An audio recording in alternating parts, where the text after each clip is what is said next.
Thank you. Okay, welcome and good evening. We'll call our meeting to order. And if you could please ask everyone to join me for the Pledge of Allegiance.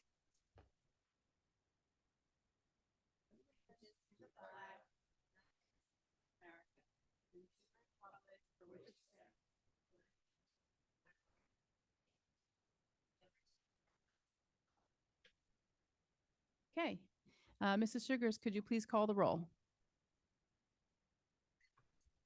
Mrs. Sherfain, Here. Mrs. Gallagher, Here. Mr. Greenbaum, Mr. Mayor, Here. Dr. Rude, Here. Mrs. Tong, Here. Mrs. Winters, Here. Ms. Stern. Here. Okay, public notice of this meeting pursuant to the Open Public Meetings Act has been given by the Board Secretary on January 17th, 2024 in the following manner. Posted notice on the school bulletin board at the administration building. Transmitted to the Courier Post, the Philadelphia Inquirer, and the Clerk of Cherry Hill Township.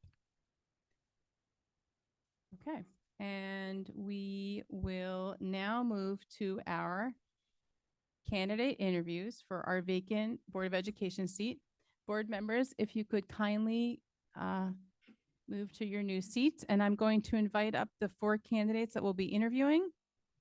If you could please come to where your names are.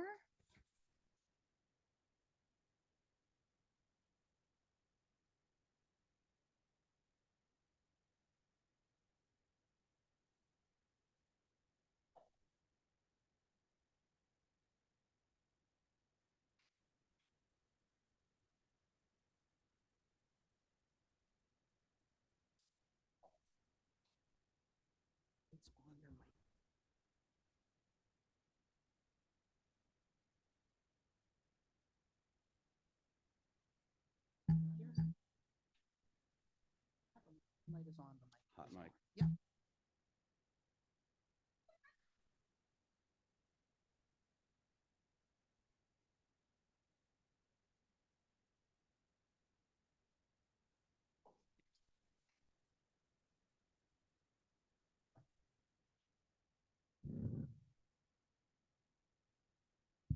It's been a minute since I've been up at this microphone, so. Welcome to all of you. Thank you so much for coming tonight. I'm Miriam Stern. I'm the Board of Education President.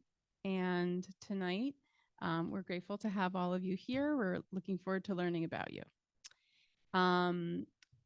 Just for a quick tech check, if you can see the microphones in front of you, when you answer your question, if you could please press the button, lean into the microphone and speak into the microphone. And when you're finished answering the question or speaking, if you could please press the button to turn your microphone off. Okay. We are going to begin tonight with an opening statement, and then we will ask you a series of questions.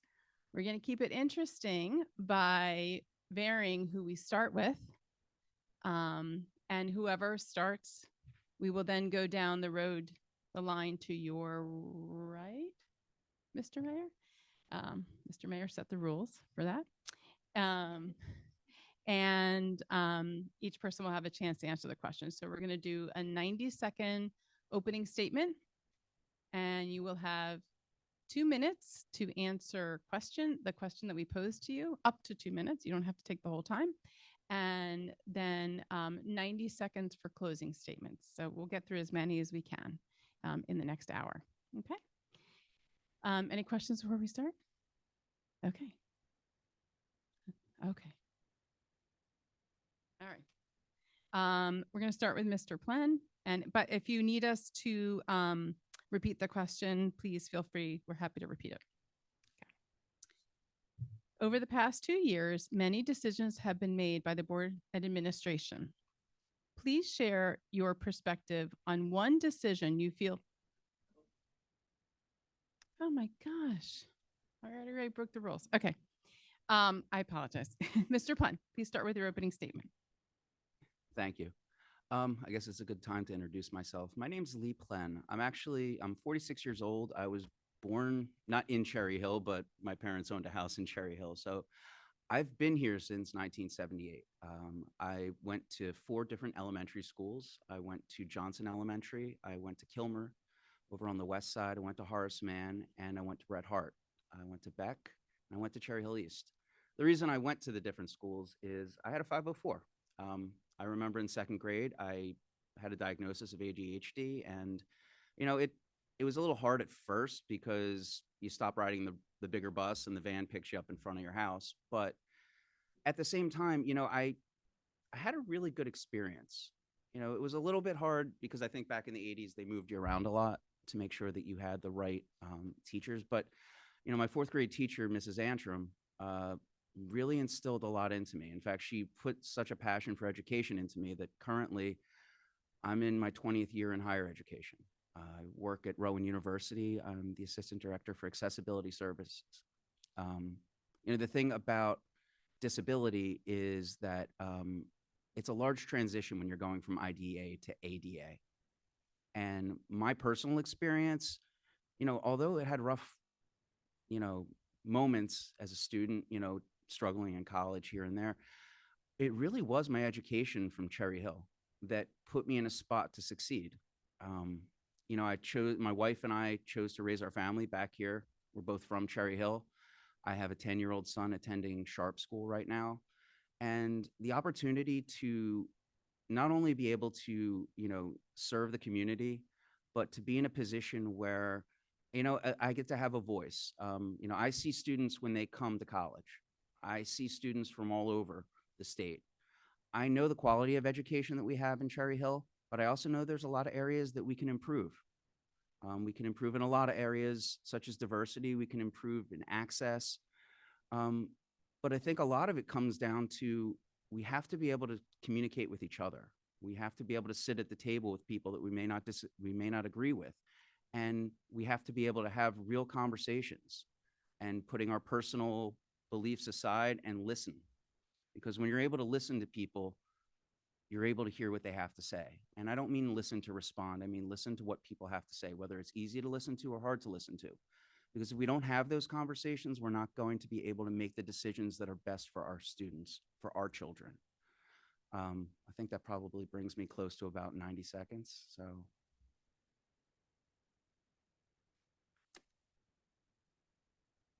Yes, Frank. Hi, my name is Diana Frank, and I live in Cherry Hill, and I have 2 children, one at elementary and one at middle school. I am a parent, and I'm also an educator for 20 years, and I'm very passionate about literacy and having a strong literacy curriculum, multi-tiered systems of support, and all students receiving equal educational opportunities. So based on my professional and personal experience, I see the struggles of students in many different capacities, even with my own children, and how important decisions that boards make can affect the student's educational trajectory moving forward. So I am here for those reasons, and thank you for your time. Mr. Norman. Okay, good evening, everyone. I'm Nicole Norman. And first of all, I want to say just thank you. Thank you for putting me here with great educators so far. I got the pleasure to talk to a couple. So that's fantastic to be accounted among them. But to tell you about myself, again, I'm Nicole Norman, and I represent a person in my family who education became a vehicle for me. I'm the first one to graduate out of high school in my generation, the first one in my family to go to college, not even talking about the other 6 degrees. so that kind of gave me a mission. And part of my mission is to make sure that the vehicle that took me to my success, the vehicle that kind of changed the trajectory of my family, will also change the trajectory of other people's family, at least those who I get to touch. What we do in education does not only affect that individual student, but affects generations, affects communities. And one of the things I always tell parents is that good school comes from good communities, and good communities are made by good neighbors. So having the whole the neighbors, the community, and involved with the school is what helped propel me. I had great teachers who, when I didn't see college as an option or anything, or I wasn't even thinking that way, showed me that college is actually an option. Showed me that not only college is an option, but you can be in a position that you can help other people. So part of this is paying it forward. So it's part of my mission. Feel free to interrupt me because I can be long-winded. So that's Thank it. you. Thank you for your time. Ms. Is it Niaz or Niaz? Or neither? Niaz. Niaz. Ms. Niaz. Can everybody hear me? Okay. Hello, everyone. For those of you who don't know me, my name is Kutsia Niaz, and I have been a Cherry Hill resident for about 19 years now. I'm also a proud Cherry Hill alumni. I went to Crucy Middle School and Cherry Hill High School West. I have a master's in public administration with a concentration in community development. I'm a big disability rights advocate as well. My thesis actually was on the issues of employment for individuals with disabilities. And I also currently work with an organization known as MOSIN, which basically helps provide resources for individuals with disabilities. I am a former SAC teacher. I currently am a recruiter for the federal government. I also have 5 siblings, 4 of who are also Cherry Hill alumni. They went to Rosen East. I currently have a brother that goes to Cherry Hill East. He's in 9th grade, and he's your typical annoying 15-year-old, but he's one of the reasons that I'm here today. I, no, through coming through the board meetings as a regular member, I've noticed that a lot of the decisions that are made on the board have a big impact on all of our students. And I feel that my professional and personal experience can really help contribute to help give these kids the quality of education. And as someone who really attributes a lot of her success to the Cherry Hill School District and the Cherry Hill Board, it's just really a way for me to try to give back to our community. And I'm really thankful for this opportunity. Thank you so much. Thank you. Okay. Where are we starting, Mr. Mayor? We just go back to, okay. All right. So take 2. We are starting with our first question, and we will start again with Mr. Flynn. Okay. Over the past 2 years, many decisions have been made by the board and the administration. Please share your perspective on one decision you feel should have been handled differently and what you would have preferred to have seen done differently. Time starts now. We'll start with easy questions. Well, to be very honest, when it comes to pre-K, I have a 1-year-old. Well, he'll be 1 next week, excuse me. And he's, it's something where he's in daycare now, but there's always been kind of a preschool here, but it's been limited access. There's been a lottery system. It's usually, I believe, 2.5 hours in the morning. And it's not a situation where when my older son, Dean, was 3, 4, and 5, where it was feasible to send him there. And I found that to be something that I wanted to see expanded. In the past couple of years, some funding's become available, and Cherry Hill has expanded its pre-K program. And although I think that that's excellent, and I find that it's a great opportunity, when it first rolled out, I was confused as to how this was going to be, where our students were going to be attending. I don't disparage any other community, but, when I think about it now, having my son bus 3 or 4 towns away just to attend pre-K, I think to myself, is that something that is feasible? Is it something that's sustainable? What will make sure that that education, even though it's pre-K, these are the basic building blocks. This is before they get to kindergarten. And when your students come into kindergarten or 1st grade, you want them to be on a level, as an educator, I've always thought that students don't reach the same level until about 2nd grade because we're all coming from different places, different upbringings, different home lives. So the idea that they would be able to go from pre-K in Cherry Hill straight into the school system, I think is excellent. What I'd like to see, what I'd like to learn more about is how we can make it more consistent, how we can make sure that that curriculum is not only accessible to all of our residents, but also accessible to working parents so that they can make sure that their students, and I think that's me. That's you. Yeah, thanks. Okay. Sorry. Not really a subtle way to do it. So there you go. Okay. Ms. Frank, do you want me to repeat the question or? Okay. Over the past 2 years, many decisions have been made by the board and administration.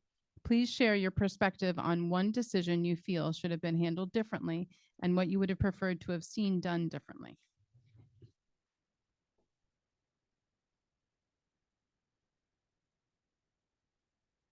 My children are 6 years apart. So my oldest daughter is currently in 7th grade and my youngest daughter is in 1st grade. And a majority of my older daughter's career was COVID. So I can really only speak of more recent times with the Board of Education that I have really followed it more often. And similarly, I'm going to go with the way the preschool rolled out.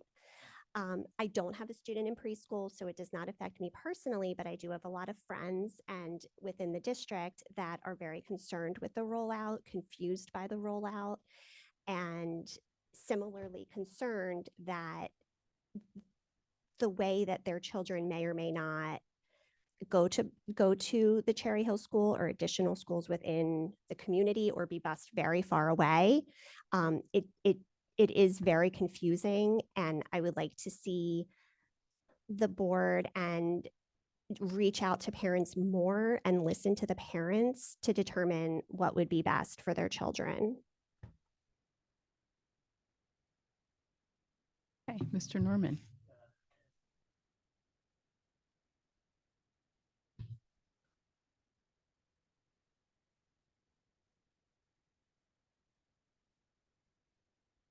Could you please turn your microphone? That's Sorry. okay. It's Yes, okay. as a parent, well, as a parent who has a child in pre-K, that actually does concern me, and I think that's one of the things that just was a little jarring when I first saw that my child was going to Oakland for that particular. I thought that maybe there could have been more of a conversation, and I think a lot of times what the stuff that I noticed that happens in Cherry Hill, it seems like there are some period of community vetting that is missing. We make decisions and we don't necessarily have that. At least I didn't see that. At least I didn't experience that. But have that collaborative group of effective individuals, effective stakeholders, parents, teachers, providers that comes in and say, let's really discuss it and talk about this before it actually rolls out. So, and that's not just for pre-K. There's quite a few things. I know at one time I used to serve on the NAACP executive board, and there was an issue of a concert, and the district rolled out a decision and then took backlash and then had to roll back a decision. That stuff like that can't happen. There has to be I wish there was more discussion that had occurred beforehand, and I wish there was more opportunity to have that and more or less have a unified where it could be the district and the community coming together like this is our decision, and it was properly vetted, it was properly discussed, so it won't be as jarring or it won't be as off-putting. So Okay, Ms. Nias. So in terms of the preschool expansion, we all know that how our early education is so important for our development. Statistics have shown that 6.6% of students who actually go to preschool are more likely to go to high school. 18% of those students are more likely to get into college on time, and 5.5% of those students are more likely to finish college. And so I think that with the preschool expansion, it should be accessible to all parents.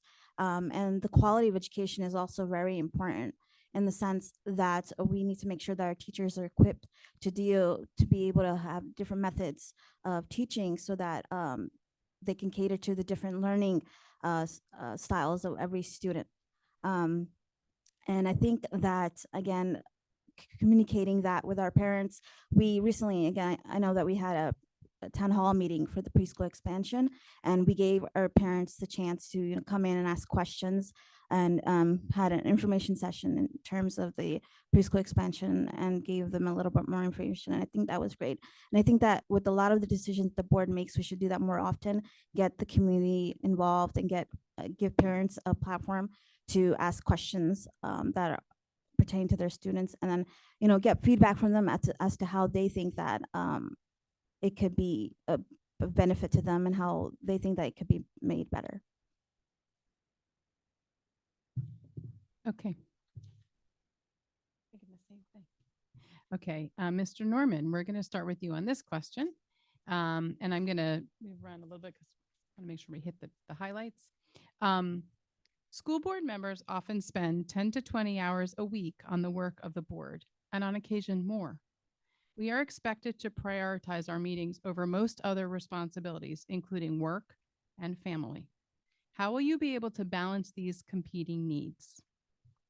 I mean, everything is a matter of planning and making sure that you're prioritizing. And always, I'm a believer of what's important to you, you make time for. And I'm a person right now who does have some commitments, but I have learned to have always, when I have other commitments, um, you manage them. You be responsible, and you understand your limitation. So I'm an educator. I'm an educator for 25 years. So I'm familiar with school boards, and I'm familiar with the demand of school boards. So that's one of the things um, that I had to do. I had to have conversations with my family. I had to make plans on seeing how this is going to be integrated in my life while still being a responsible parent, a good friend, good to myself, as well as serving my community. So again, it's also about prioritizing, planning, making sure I use my calendar on my iPhone, and managing. So, and then being able to be inclusive too, as well, as far as bringing my family on board, which is, I think, is always a good to see. There's research out there that shows when kids see their fathers arrive, they do better. So, Okay, thank you. Ms. Niaz. In terms, could you repeat the question? I'm sorry. Yeah, sorry, I should have offered that. School board members often spend 10 to 20 hours per week on the work of the board, and on occasion more. We are expected to prioritize our meetings over most other responsibilities, including work and family. How will you be able to balance these competing needs? So I think I would agree that you prioritize what is important to you, and I have the ability to do that. I went.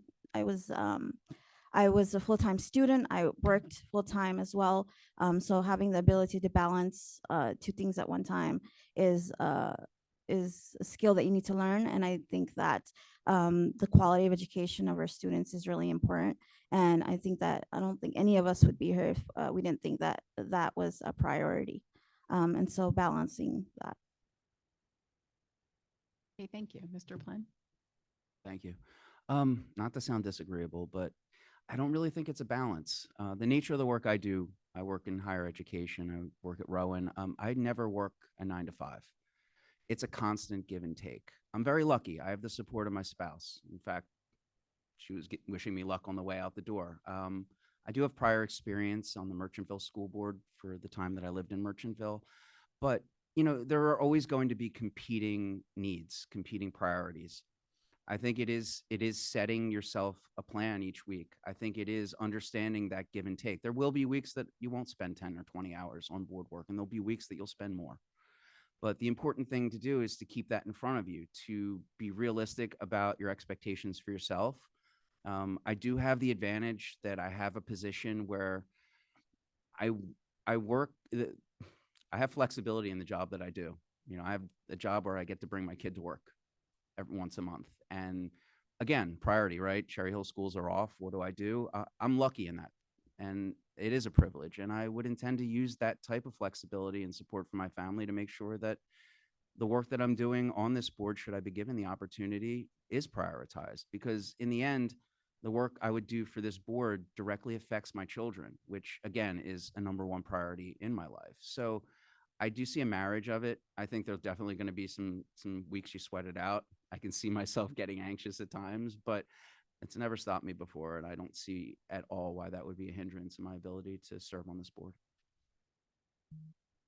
Ms. Frank, do you want me to repeat the question or you got it? Good, thank you. So I think as parents, we are very used to multitasking and having schedules and conflicting schedules and such. And I can say that my calendar at home is very color coded.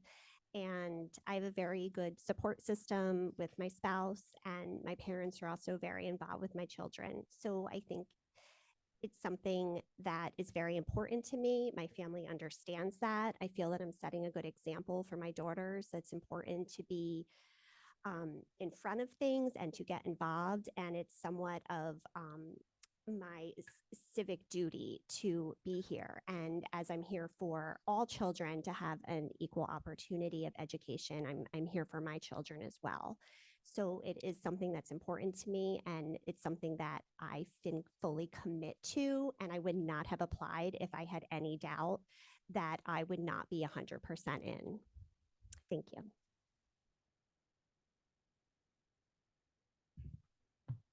Good evening, everyone. I'm Joel Mayer, Board Vice President. Thank you all for being here. I'm going to get right into our next question. Ms. Frank, you'll be first to answer this one. How would you demonstrate leadership as a member of our Board of Education?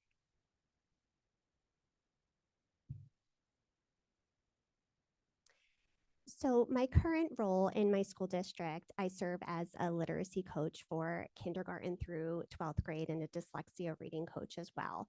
So at work, I am in a current position of leadership, and I think it's important for me at work and for me here to work collaboratively with everyone, that everyone has a voice, that everyone listens, and everyone has respect of that. So I think that we all come with different experiences, and it's important to share that, and that every one of us here can bring something else to the table. But that it's important to listen to the people that have that background and would be able to support the board members and the superintendent. Mr. Norman. Excuse me, gotta get used to this. All right. In my current position, I work on the child study team, school psychologist. One of the benefits about the child study team is the shared leadership component, and that ability to facilitate conversation. My job is to facilitate that conversation and go out there and talk to people, reach out to people to do that, so we can make the best decision for kids. So what do I do in my community?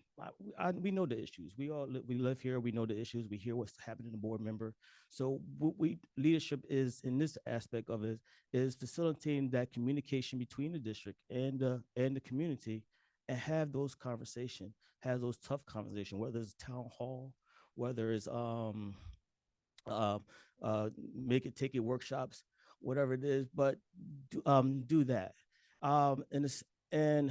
And additionally, part of that is that servant leader mindset. Is like I came here and I decided to do this is because I have abilities, I have talents, as well as my colleagues up here. We have abilities and talent, and we lead by service. So hence we come and say, what can I do? How can I make this better for you? But that's the outreach component. That's going out to talking to the superintendents, talking to parents, being visible in the schools, and talking to staff as well, and hearing the concerns and making the plan and effort to deal with them as a collective, as a collaborative. We don't have to have all the answers. We just have to facilitate that discussion to make the answers. Ms. Niaz.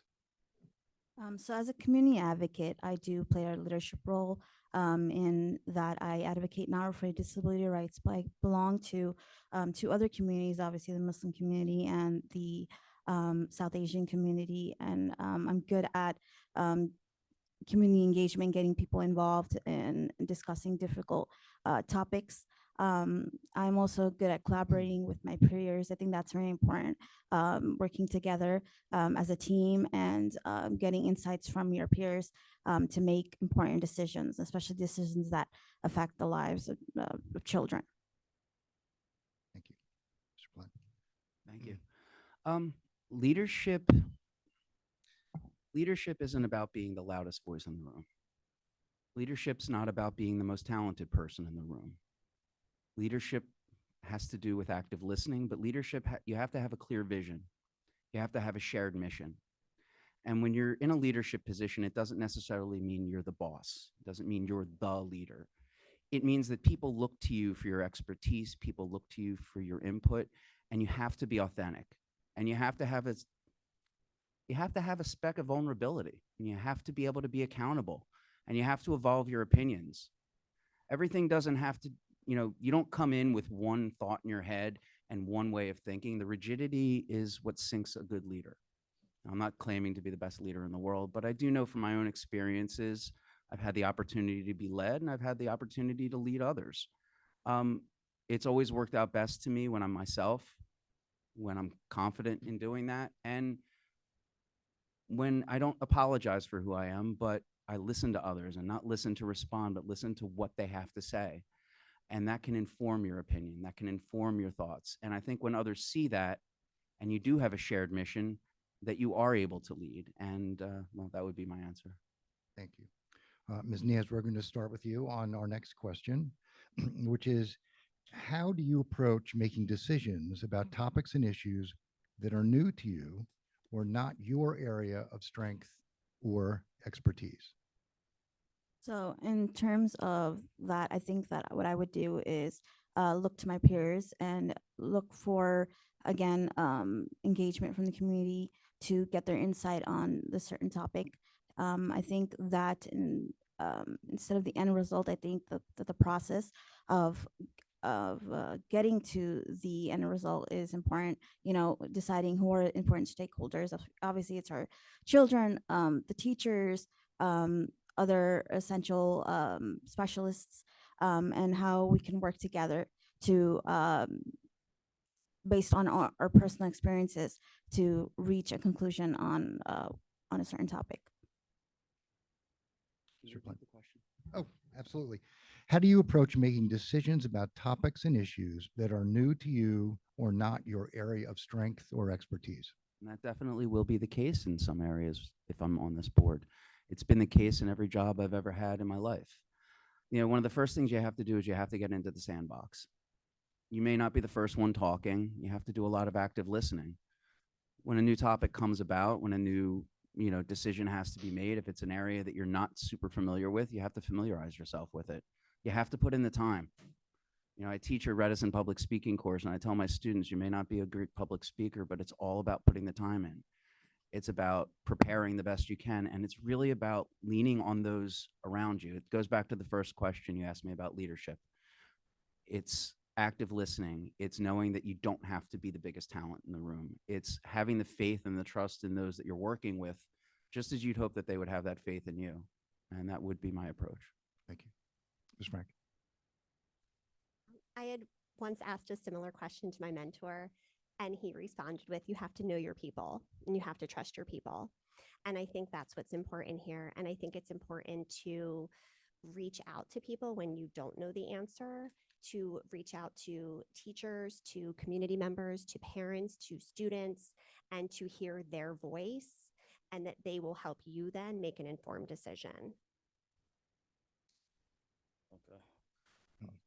So I think one of our colleagues was talking about shared leadership, and shared leadership is courageous in the sense that the quote unquote leader understands that they don't know everything. They don't have to know everything, but what they have to do is be able to facilitate the right team, the right collaboration of people who may know better than who may know more, and able to basically help lead that conversation.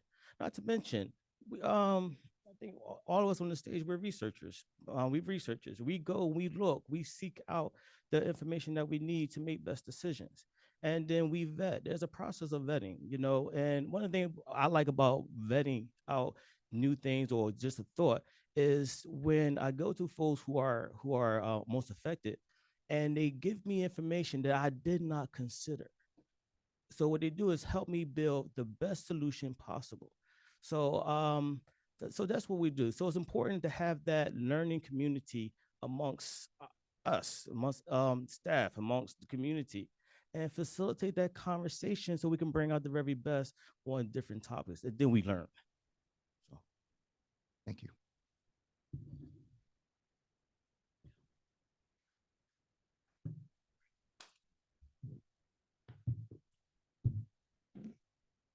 Okay, we'll start with you, Ms. Frank.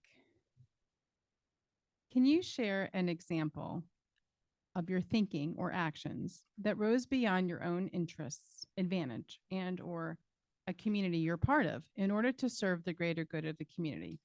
This might include a time when you went against your own community or your greater good.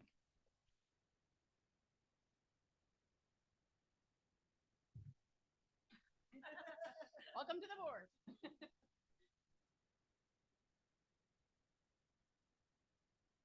So I have to say it is something that I have to work through as an educator. I have researched a lot of information on best practice and literacy. I'm very passionate about literacy, having a strong literacy-based curriculum and multi-tiered system of support. And this past year, my district went through an overhaul of curriculum. And although it was very exciting, it was also very nerve-wracking for me because I had something in my head that I wanted for the district, but it was very important to me to listen to the teachers because I'm not in the classroom. I serve as a literacy coach and I'm there to support the teachers and to support the students. So there were times where I had to sit back and listen and bite my tongue and try to take on the perspective of other people in the room, that just my idea didn't mean it was the right idea. And just my research didn't mean that someone else had researched something else. So that was a very huge turning point for me last year when we did the curriculum overhaul, because we had involved all teachers, kindergarten through 8th grade. And we ended up splitting curriculum differently between our elementary schools and our middle school. And although I had, again, something in my head for the middle school, a different decision was made. And now I am in a situation where I have to support them, even though it wasn't perhaps the decision I would have made, but I'm here to support them and to give them the power to teach that. Thank you. Would you like me to repeat the question, Mr. Norman? Okay, yeah, sorry, it's kind of long and heavy. Can you please share an example of your thinking or actions that rose beyond your own interests, advantage, and or a community that you're a part of in order to serve the greater good of the community? Okay. This may include a time when you went against your own community or interests for the greater good. Sure. I hate to say it, that's the story of my life. I think a very recent issue, and I had at my job where there was something that maybe I shouldn't say this. I forgot I'm gonna be recorded here. Okay. Well, I would say there was a decision that was made, and the decision did not sit well with me, especially in dealing with the population that we deal with. We deal with our most sensitive, our most vulnerable population. And I am that voice. I will speak up. And part of that is fostering that type of attitude to go ahead and, courage is not being afraid, is go ahead and do something even though you are afraid. So I did that, and I did face repercussions from that. But one thing that taught them and taught my colleagues is that I'll still do it again. So yeah, that's been the story of my life, and I did that within education, and I did that within my community.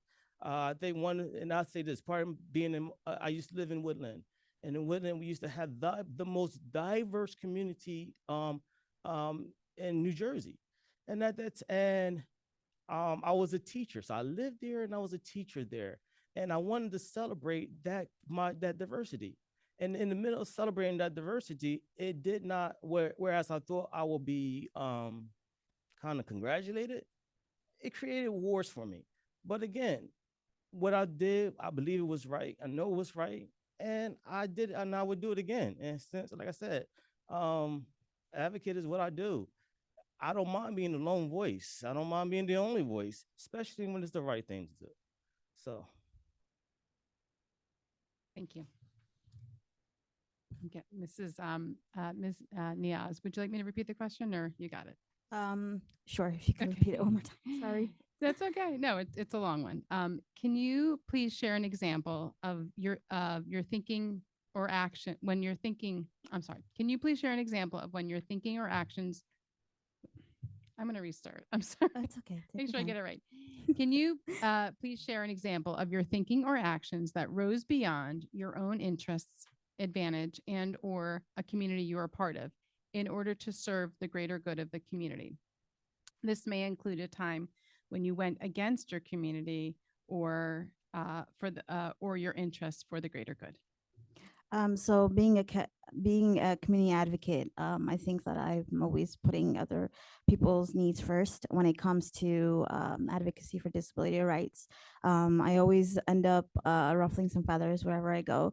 And this started when I was an undergrad at Rider University. I actually kind of had to fight with the dean to actually get a ramp built in our library because there was no ramp. And it was really difficult for disabled students to get into the building. They had to actually go another way. Recently, I had worked with a young girl who was going to be put in special education through and throughout. So what I did was I got on a call, IEP call with the teachers, her teachers, and the child study team and the parents. Basically advocated for her needs, and said that she really only needs to be resourced for math and English, and so they did that, and they're going to continue to evaluate her progress, and I'm happy to say that she'll be mainstream soon. So I think that being a community advocate, obviously, and being an advocate for disability rights, and saying that, hey, why isn't this place accessible? And sometimes people come back to you and say, well, it is accessible. Well, just because it's someplace has a ramp doesn't mean that it's fully accessible for people who can't see or people who can't talk or hear. So I think in those instances, I had advocated for other people and kind of not burn bridges, but kind of made some enemies. But that's okay because it served the disability community well. Mr. Plum, would you like me to reread it or are you good? I think I can take a Okay, stab good, at it. thanks. So I had a position at a previous institution where I was running a fee-for-service program, an academic coaching program, and the basis of the program is excellent. I mean, it's helping students with executive functioning, it's helping making sure that students learn advocacy, it's helping to make sure it does all those great things. The problem with it, even though I was very excited to get the job because it's actually a position that put me into disability services directly, was that it was fee for service, which meant that those that could pay the fee got the service, and those that couldn't get the fee didn't know the service existed. I did it for a year, and in my second year, you start a job, you learn a job. I started to push, and I talked to my supervisor, and I talked to other administrators at the institution that this is a great service. We should expand the service. We should find a way to, provide this to all students who come to this institution. In fact, I spent time putting together a proposal. I did my research and I was really excited. And then the meeting lasted 15 minutes and I was basically told, no, if you like your job, keep your job. Otherwise, this is what we're doing. It led me to look for a different job, to which ironically, during that interview, the dream I had existed actually at Rowan University, and their coaching program is accessible to everybody. And not only was it something, it wasn't my idea at Rowan. They had done it actually 15 years before I ever got there. So it was totally somebody else's idea.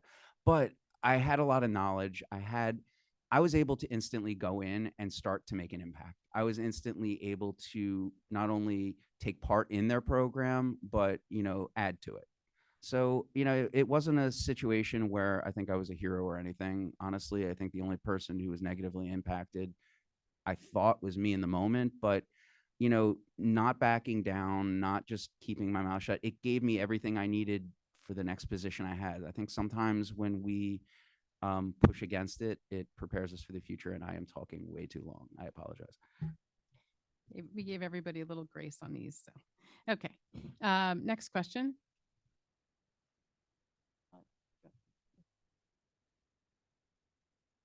Okay, Ms. Niaz, I think we're going to start with you. The next question. At times, our students exhibit behavioral challenges. What are your thoughts about employing discipline versus restorative practices? So I think that in order to do that, I think that we need to employ our teachers and our other staff members with methods on dealing with certain situations. I think training for such and certain situations is a great way to help combat that. And I think that getting parents involved and kind of discussing the issue with them and seeing where the student is coming from, why this issue is happening. Students sometimes don't be bad to be bad. They're actually sometimes it's a cry for help, and to really look into that and try to find work together with the teachers and other staff members and the parents to help find a solution for them is, I think, a good way to do that. Would you like me to reread the question or? Okay. I don't like the word discipline because it's not really a reality. Students exhibit different behaviors for different reasons. A lot of times it's for attention, or it is, as you said, it's a flare. They're looking for help. They're looking for people to get involved, and they don't have the tool set or the ability or the support to speak for themselves or the language to use. There's a lot of different reasons students do different things. I think any kind of violence or any kind of derogatory stance or harming others, anything like that, it needs to be intervened on directly. But I do think those interventions need to be collaborative. I think absolutely parents need to be involved. I think that teachers also need not to be isolated. I think a lot of times they feel like islands. I know when I talk to a lot of educators that, depending on the school system, they don't feel supported. So I think that when you're looking for consistency. You're looking for a good policy that everybody is aware of, that is posted, but you're looking for a process that's not just punishing students. Why are the students acting that way? What resources can those students be given? But how do we also build accountability within those students? Now, their age, their background, the nature of the incident, that all informs that process. There's no one cookie cutter way, but I think that you have to look at it. Discipline's not going to work. This isn't the 1950s. We're not going to sit there and there's no corporal punishment. Our idea is to build citizens. We're trying to build students who can move forward, who can evolve. And just because I had a problem in 4th grade, and by the way, I was a discipline problem in high school. I was a discipline problem in junior high school. I didn't hit my stride or realize who I was without the help of some really good mentors. And when I got to college, I still wasn't a great student. It was in graduate school I hit my stride, but it took a village. So I think we should return that village. Thank you. I think that makes sense. Do you want me to reread the question? Yes, Okay. please. Sorry. At times, our students exhibit behavioral challenges. What are your thoughts about employing discipline versus restorative practices? I've been in a situation like with students that have demonstrated this as well as trying to help teachers now. I think that discipline doesn't work. It has to be restorative practices, but there also has to be a very strong intervention in place for the students. And by that intervention, it's not just having the teacher do a sticker chart. It's having child study teams, psychologists involved, school counselors and social workers, and the parents and the teachers. And it's coming up with a plan, but it's also really supporting the teacher to implement the plan and providing the teacher with whatever professional development he or she needs to implement the plan.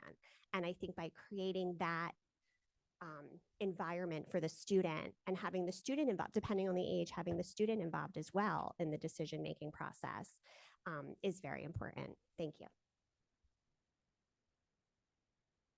Mr. Norman, would you like me to repeat Yes, it? Or? no, Okay. I'm fine. I'm fine. Okay. I kind of believe, I guess I take the position that discipline is a part of restorative practice or restorative justice, however you have. One of my favorite psychologists, Jonathan Haidt, he coined a phrase, and I'm gonna mess it up, butcher it up a little bit, but he said, without consequences, there is no cooperation. So there has to be a degree of, one has to feel like they're going to lose something in order for them, or they're going to gain something that's not necessarily favorable, for order for them to actually cooperate and just basically continue with the continue in what the standard is set up by wherever the institution or wherever the family institution, the district is. So I'm under the impression that discipline is not a bad thing. I mean, one thing about it, my discipline is psychology, and there was a deal. Part of that discipline is training and correction. And I think one of my biggest issue I have with a lot of school districts is the fear of setting a standard and abide by the standard and correcting our children. Our children got to function. They at the end of the day, they have to go out into the real world. They have to be citizens. They have to follow rules. They have to have consequences of their behavior. You go over the speed limit, you get a ticket. That hurt, but it teaches us what, maybe to be more careful.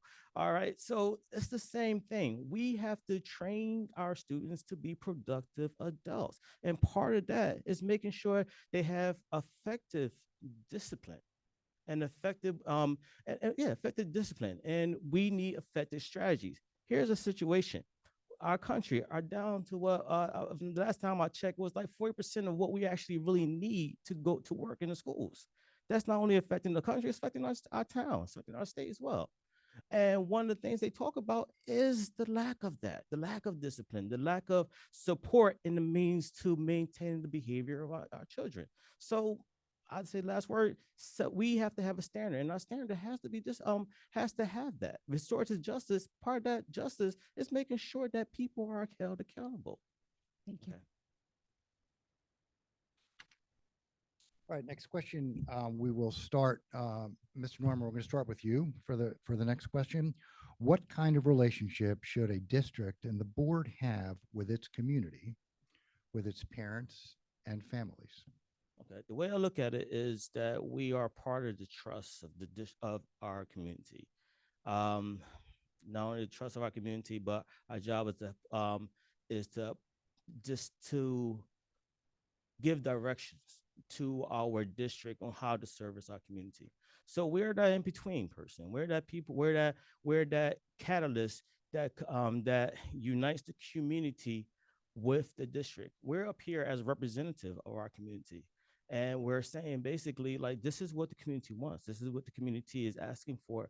As for my district, what they said our kids need. Now we have to marry that to what the goals and objectives of the district, so we can be all on one page. So as that, and I think I talked about this earlier, we're facilitators.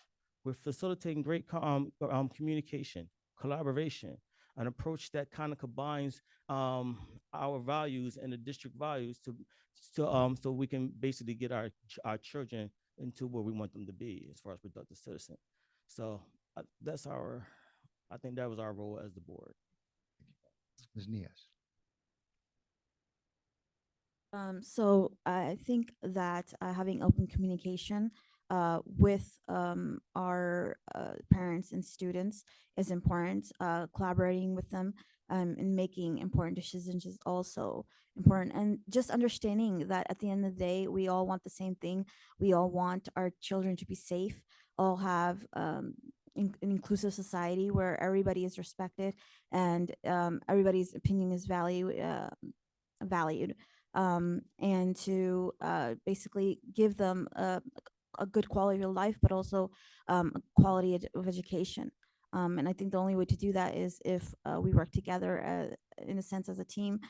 There obviously the board needs to continue to do its work as a leadership and kind of assuring parents and students that the decisions that they're making are in the best interests of the students, and the way that they can do that is to continue to find different ways of communicating the decisions that they're making and encouraging parents to come out and take part in those discussions. Thank you. Mr. Plem. The relationship that we set with the community is the direction our schools are going to go in. We are stewards. Whoever sits up here isn't going to be here forever. And there'll be others that take after them and after those people. I think that it's very important that the relationship is open and honest. There are closed sessions because some discussions can't be discussed in front of everyone. But in those open sessions, when we're talking to our community, when people are asking questions, we can't blow them off.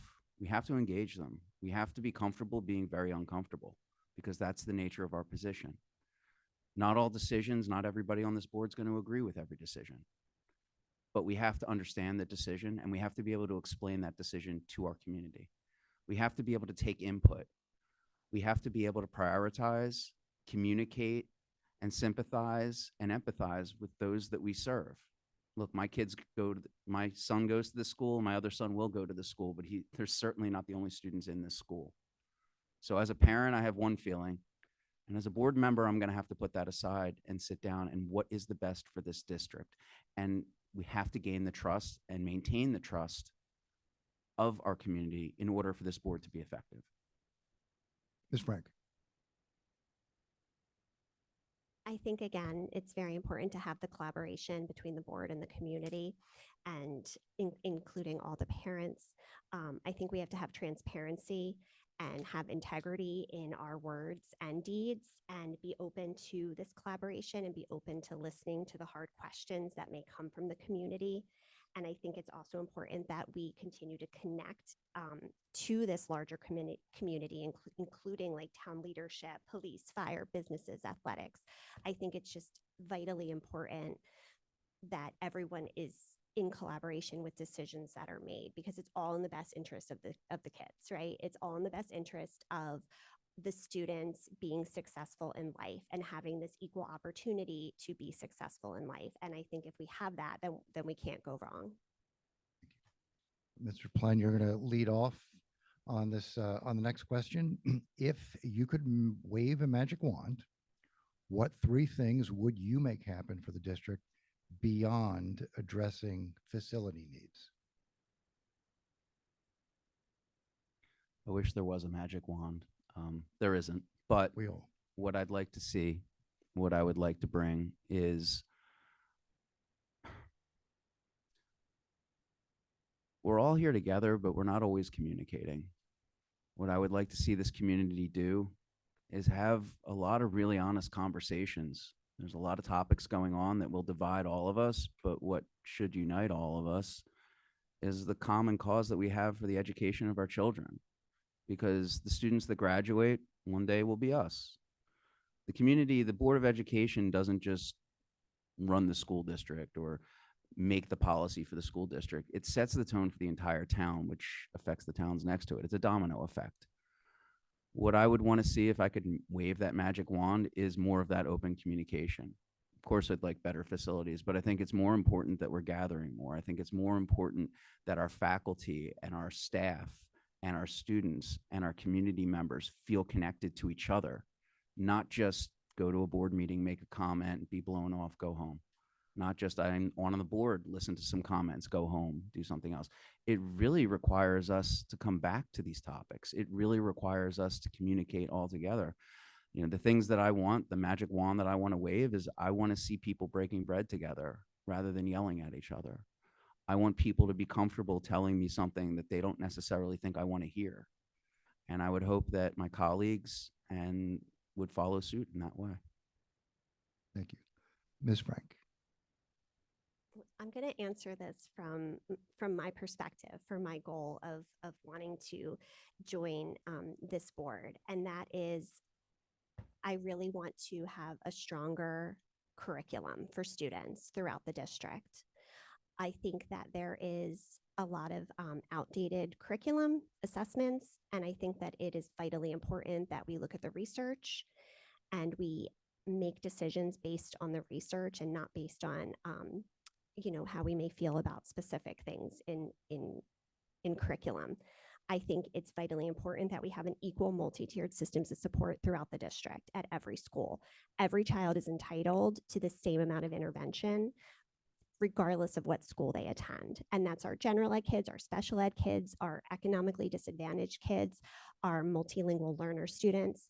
And it's not currently equal throughout the district. Depending on what school you're at, it is different services that are being provided. And that really seriously needs to be looked at so that it's fair among the district. And lastly, again, that equal educational opportunity, that we have these programs in place, that we have these interventions in place for all our students so that they can all meet with success. They all have that opportunity to meet with success. Thank you. Mr. Norman. If I have a magic wand, there are some things that what brought me here. And one of the things that brought me here was so our special education program. It concerns me. Again, we're dealing with the most vulnerable of our student body. So it concerns me that there are not parity. There are problem with programming. I think that's one of the things that I would want as far as to do away with, and I think we can do that. I mean, just a matter of being changed and changing certain things. Secondly, is it's not only do I want us to fix the things and fix the ills that we do have. I mean, we're a great school district. We're fantastic. It's what brought me here, my family here, and I'm pleased and I'm proud. But I do want to be the star. I'm very competitive. I don't like Morristown being outranking us. I want to outrank them. I want us to be not only a just great education for our kids. I want us to be the standard of what all other districts should model.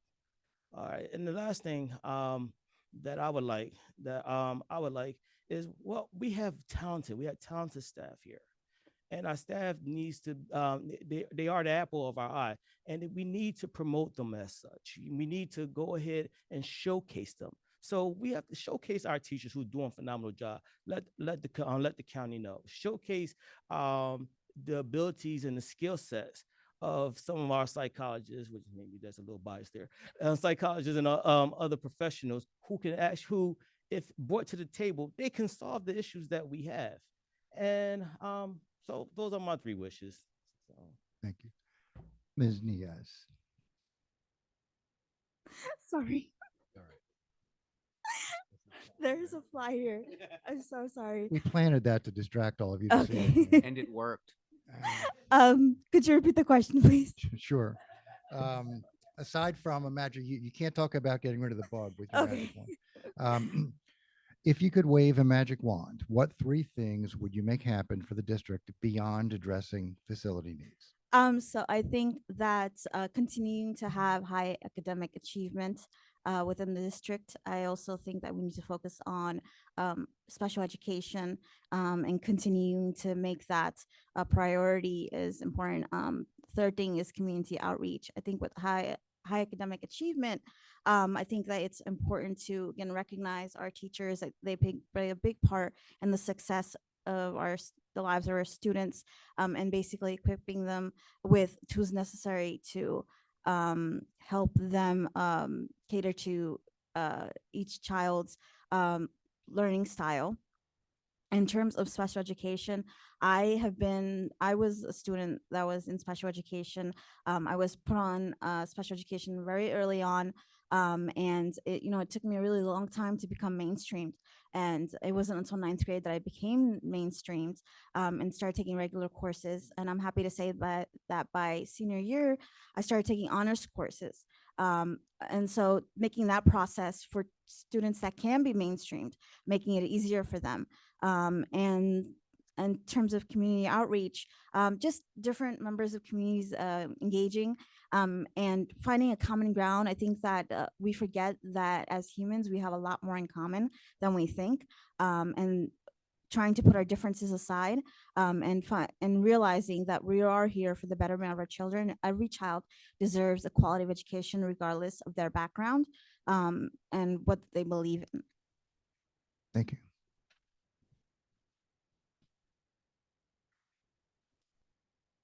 All right, we're going to do our closing statements. And since you can see we started a little late, we ran over. We're a little bit, just about at an hour mark. So 60 to 90 seconds, if you would, to please make a closing statement. And I'm going to ask each of you to make sure that you let us know why we should choose you, why you should be our ninth board member. And we will start with Mr. Norman. All right. Again, I want to say thank you, everyone. Thank you for those who are watching at home. And thank you for, again, being up here with some professional troublemakers like myself, so I don't feel alone. Okay, can you hear me here? Uh, uh, what we're doing here, and it does give my heart courage to see who's on the panel with me. We are people who are not necessarily, we want to do it, we are called to do it. And I think that's the whole thing about being part of a community, a part of a town, is answering a call when your town needs you. And why I'm here is because I have a skill set, and maybe my skill set can help further what we're trying to do in Cherry Hill. And again, what we're trying to do is move children from ignorance to knowledge, move children from being in our homes to being out being productive citizens. I want to be a part of doing that. Secondly, uh, um, I'm sorry, guys. I'm sorry. Wonderful. But secondly, I would say that we have things that we need to work on, and we need to work on collaboratively. We need to work on in conversation. What gives me great hope is if that we have that here. We have a community of people, or a panel of people here who's talking the same language, maybe different on certain things, but we're talking mainly the same language of moving our district forward. So that's it. Thank you. Thank you. And thanks again. Thank you. Ms. Niaz. I think it's very rare that you find someone that has been a Cherry Hill student, was a SAC teacher, and has family ties to the district. And as someone who again credits her success to a lot to the Cherry Hill School District and the Cherry Hill Board. I think that again, this is just my way of trying to get back to the community. And I really think that I am a success story in this district, you know, going from special school, starting out, and then being able to be the first one to go to college in my family is, I think, a big deal. And I really want to help give our children the quality of education that they deserve, the quality of education that I got as a student here. And I want to emphasize that as a board member, I'm here for all students, regardless of race, gender, ethnicity, religious background, whether or not what their sexual orientation is. Every child matters. Every child deserves a good quality of education, regardless of their background. And I actually do have an action plan that I can share with everybody at the end of the meeting, if you would like, as to what my plans are for the coming school year. Thank you. Mr. Plum. Thank you. You know, I'm from Cherry Hill, and I've lived in California. I've lived all over the country. And when people ask me where I'm from, I say I'm from Cherry Hill. I don't say I'm from Cherry Hill East. I don't say I'm from the West Side. I am from the East Side, but I want to see consistency across the board. I want to see students in Carusi getting the same exact education that those are getting in Beck. I think that everyone's getting a quality education, but there are disparities. And we'd be lying to ourselves if we thought that everything was consistent across the board. I know that there's people that feel that there's an East Side and a West Side, and geographically there are, but as a board, our mission is to make sure every single student that goes to Cherry Hill gets a Cherry Hill education. I think it's important to understand that working for the betterment of the entire township starts with our children. It starts with the work that we put in. It starts with the tone that we set in our school district. That is my singular mission. When it comes to access, I work in disability. I say this all the time, and it's uncomfortable for some to hear, but disability never discriminates. So we can look around and we can see all of our differences and our race, our class, our gender, our religion, our identity. But when it comes down to it, disability will affect all of us if it hasn't affected you directly. We all get older. We all have parents. We all have friends. We all have family. Um, just understand that that is my perspective, and I hope to get this position. Thank you. Ms. Frank. I have the perspective of being a parent for a first grader and a seventh grader, and we have been in the district since my older daughter was in first grade as well. So as a parent, I can see the disparity and I can see the changes that I want for my children. But as an educator, I can see the disparity and the changes I want for all the children in the district. And I think that's where my background of being in special education and reading, I've worked on a child study team. I have a different lens depending on what role I've been in. And then that enables me to see. But it all comes back to equity. And I think that's what we're all saying. It all comes back to wanting our children to have this equal opportunity and to be successful. So that is my mission. And thank you for your time tonight. Okay, hopefully you can all breathe a sigh of relief. And if you join the board, you will never breathe a sigh of relief. So this will be their last chance. We really want to thank you all. Really appreciate how much you participated, your time and attention, your interest and willingness to serve our community. We will be deliberating. We will have a decision on or before February 13th. So we have a little bit of time, but we will be having our deliberations, and Mrs. Sugars will be contacting all of you to let you know what our decisions are, and then we'll be announcing it to the community and taking our vote. So thank you so much. Appreciate your time.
Okay, we're going to restart our meeting.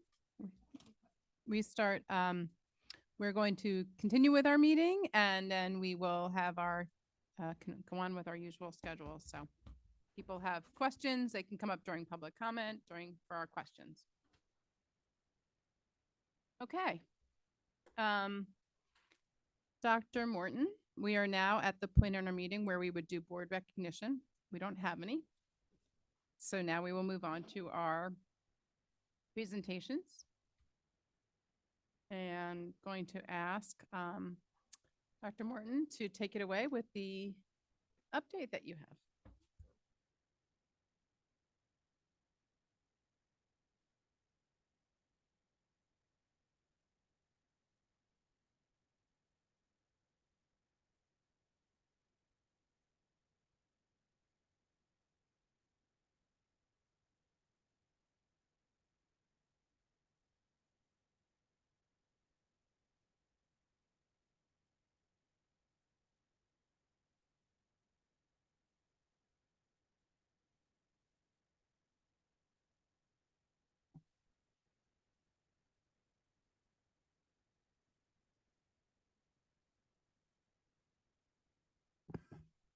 Thank you very much, Ms. Stern. And after long ado, a long ado with this presentation here that was originally scheduled for January 2nd, January 9th, actually, I'm happy to have the opportunity to just share some information and some updates with the board about the labor management collaborative work that's been taking place in the district throughout the course of this year.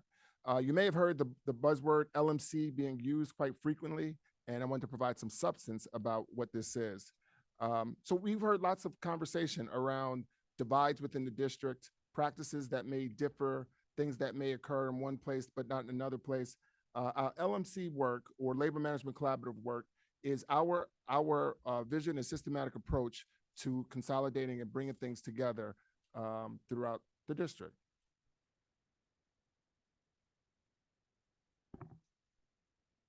So great quote from Vince Lombardi: individual commitment to a group effort, that is what makes a team work, a company work, a society work, and a civilization work. And this picture with these individuals in this rowboat rowing in the same direction is very appropriate. It's important for everyone in the district to be focused, to be singly focused on the same vision and to be headed in the same direction. And that's exactly what we are doing with our LMC work. So as we think about traditional labor groups within a school district, within our school district, here are the various groups that exist. Obviously, we have our Board of Education, which is our umbrella, Central Administration, CHASA, which is the Association for our administrators, CHEA, CHEA, which is the Association for our teachers, secretaries, and our custodial staff, each association for our educational assistants. We have a school police, campus police, security as well. And typically there is isolation within each one of these groups. The ideology behind the labor management collaborative is that there is interaction with each of these groups, and it's a cyclical process in which the communication of information is planned, discussed, and implemented through a collaborative process. So there's research out of Rutgers University to support this work. Research, first and foremost, the most compelling piece of the research is that irrespective of various demographic factors or other limiting factors, when this is implemented well, it leads to enhanced student achievement across the board for all groups of students, particularly underperforming students. The research points to improved climate, culture, and morale. Climate being how individuals feel about the organization, how individuals feel when they come to work or interact at work. The culture being the behaviors that take place on a daily basis, and the morale also being the feeling. There's improved trust between the various groups, improved communication. Relationships are rooted in effective communication, we know, and improved staff retention. When employees and individuals enjoy the place that they work, When the morale is high, individuals tend to stay. So our team, we've had principals and members of our district, Mr. Redfern included, who have taken part at the state level on cutting edge work to design what's called the LMC competencies. So they're fundamental beliefs that have been established in a curriculum that's been established that govern and that guide the overarching themes and thinking of the LMC work. So LMC competencies, you can see them here, but it's the empowerment of participants, the commitment to an organizational structure that fosters sustainable collaboration. It's establishing shared purpose, the brokering of knowledge, in other words, the exchange of information as we dialogue and go back and forth. Decisions that are grounded in reflection, research, and evidence, and the establishment of shared purpose and knowledge brokering with community stakeholders. So we've heard that just not too long ago, right? From some of our candidates, as we talk about how we involve community members in our decision-making process. But that's what this encompasses. So here's the structure that we designed this year for LMC. We have a unique structure that allows us to have district level LMC representation, and there's building level LMC representation as well. And there's work, like I said, that's cyclical, that's taking place and that's going on, and that's tightening up the ship and bringing things together now. So at the district level, we've established an LMC district leadership team. This team maintains the overarching perspective and system-wide, focused on system-wide improvement. It includes our LMC steering committee, includes building principals, representative of LMC building-based teams, and these are the meeting dates. We've had one meeting thus far, actually 2 meetings thus far. I apologize. We've had representatives from state organizations at the state level as well join us and participate. And thus far, those who have participated have mentioned probably some of the best interaction and work that they've had throughout many years while in the district. I mentioned LMC steering committee. So this group helps with oversight and planning of LMC implementation and includes central administration, the administrators, teachers and staff, educational assistants.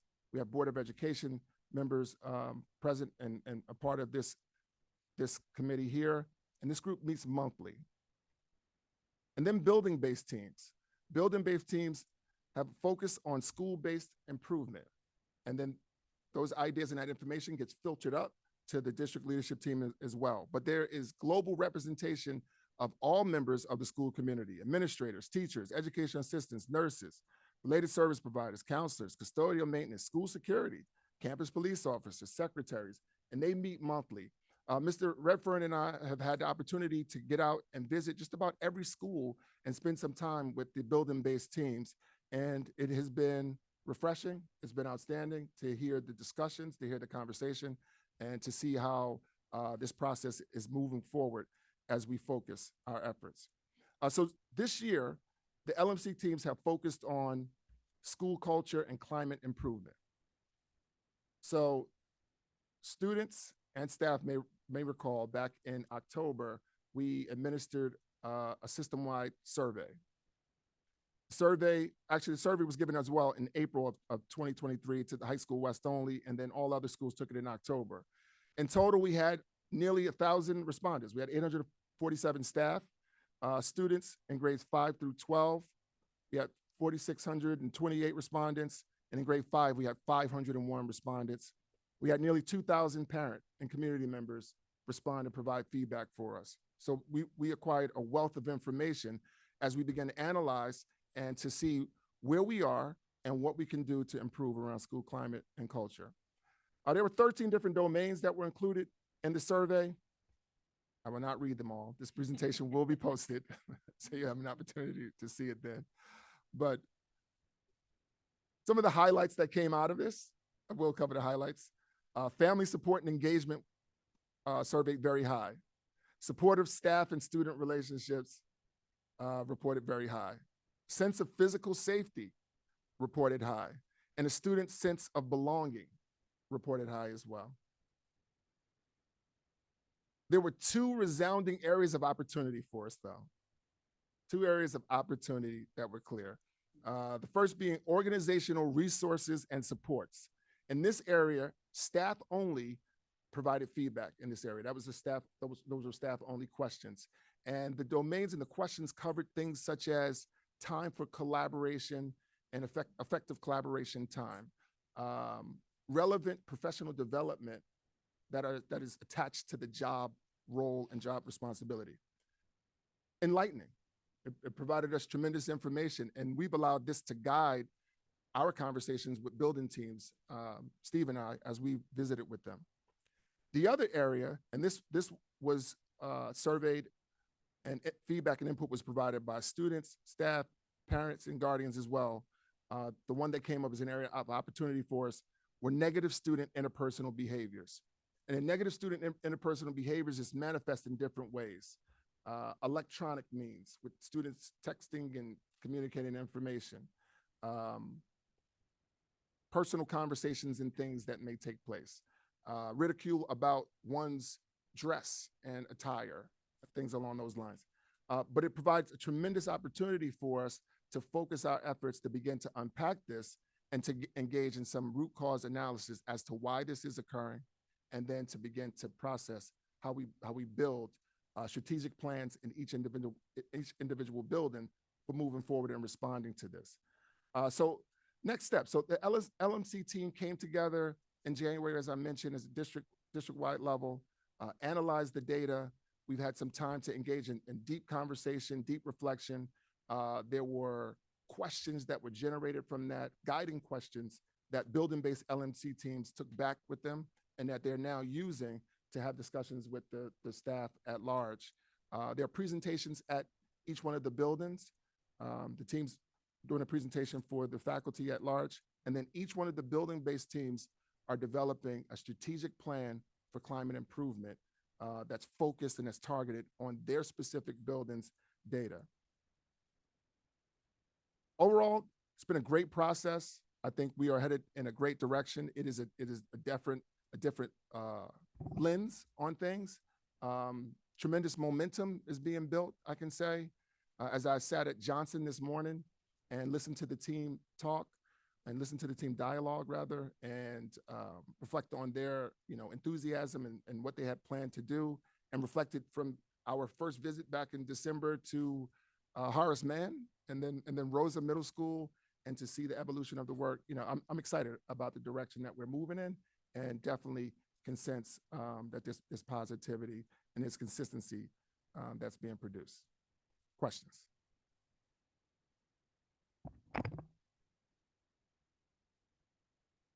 You might have answered that or mentioned this. I'm sorry if you did, but is this open to anyone? Is it volunteer based, or are people individually selected to be on this committee?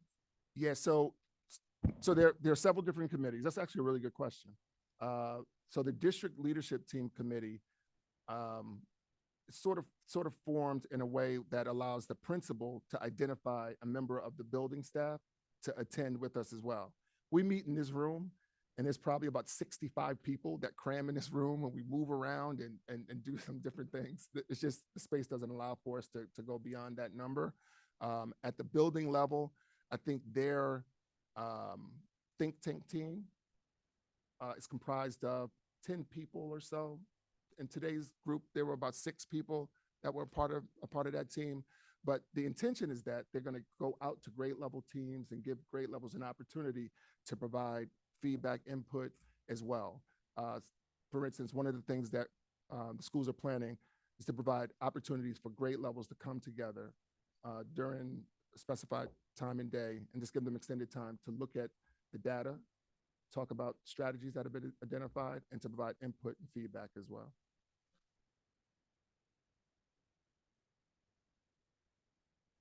Mrs. Gallagher. I'm just wondering, the surveys that went out in, I guess, whatever, last spring or October, did you receive feedback on how people felt about the surveys? I'm just coming because I was remembering, as you mentioned it, as a parent taking the survey, I almost felt incapable of answering some of the questions, right? Because I don't know what my child's daily existence is. And I also felt like I could have answered, well, it depends for a lot of, right? So, and I was limited as to what I could answer. So I wasn't sure if you received feedback about the survey. Well, I did just now. So yes. I have not received that feedback. No, this is the first time that we received it. Yeah, surveys are difficult. If you use like a Likert scale or some type of scale, there's only so many response items that can be included without it becoming cumbersome and I guess somewhat difficult to navigate. But feedback noted.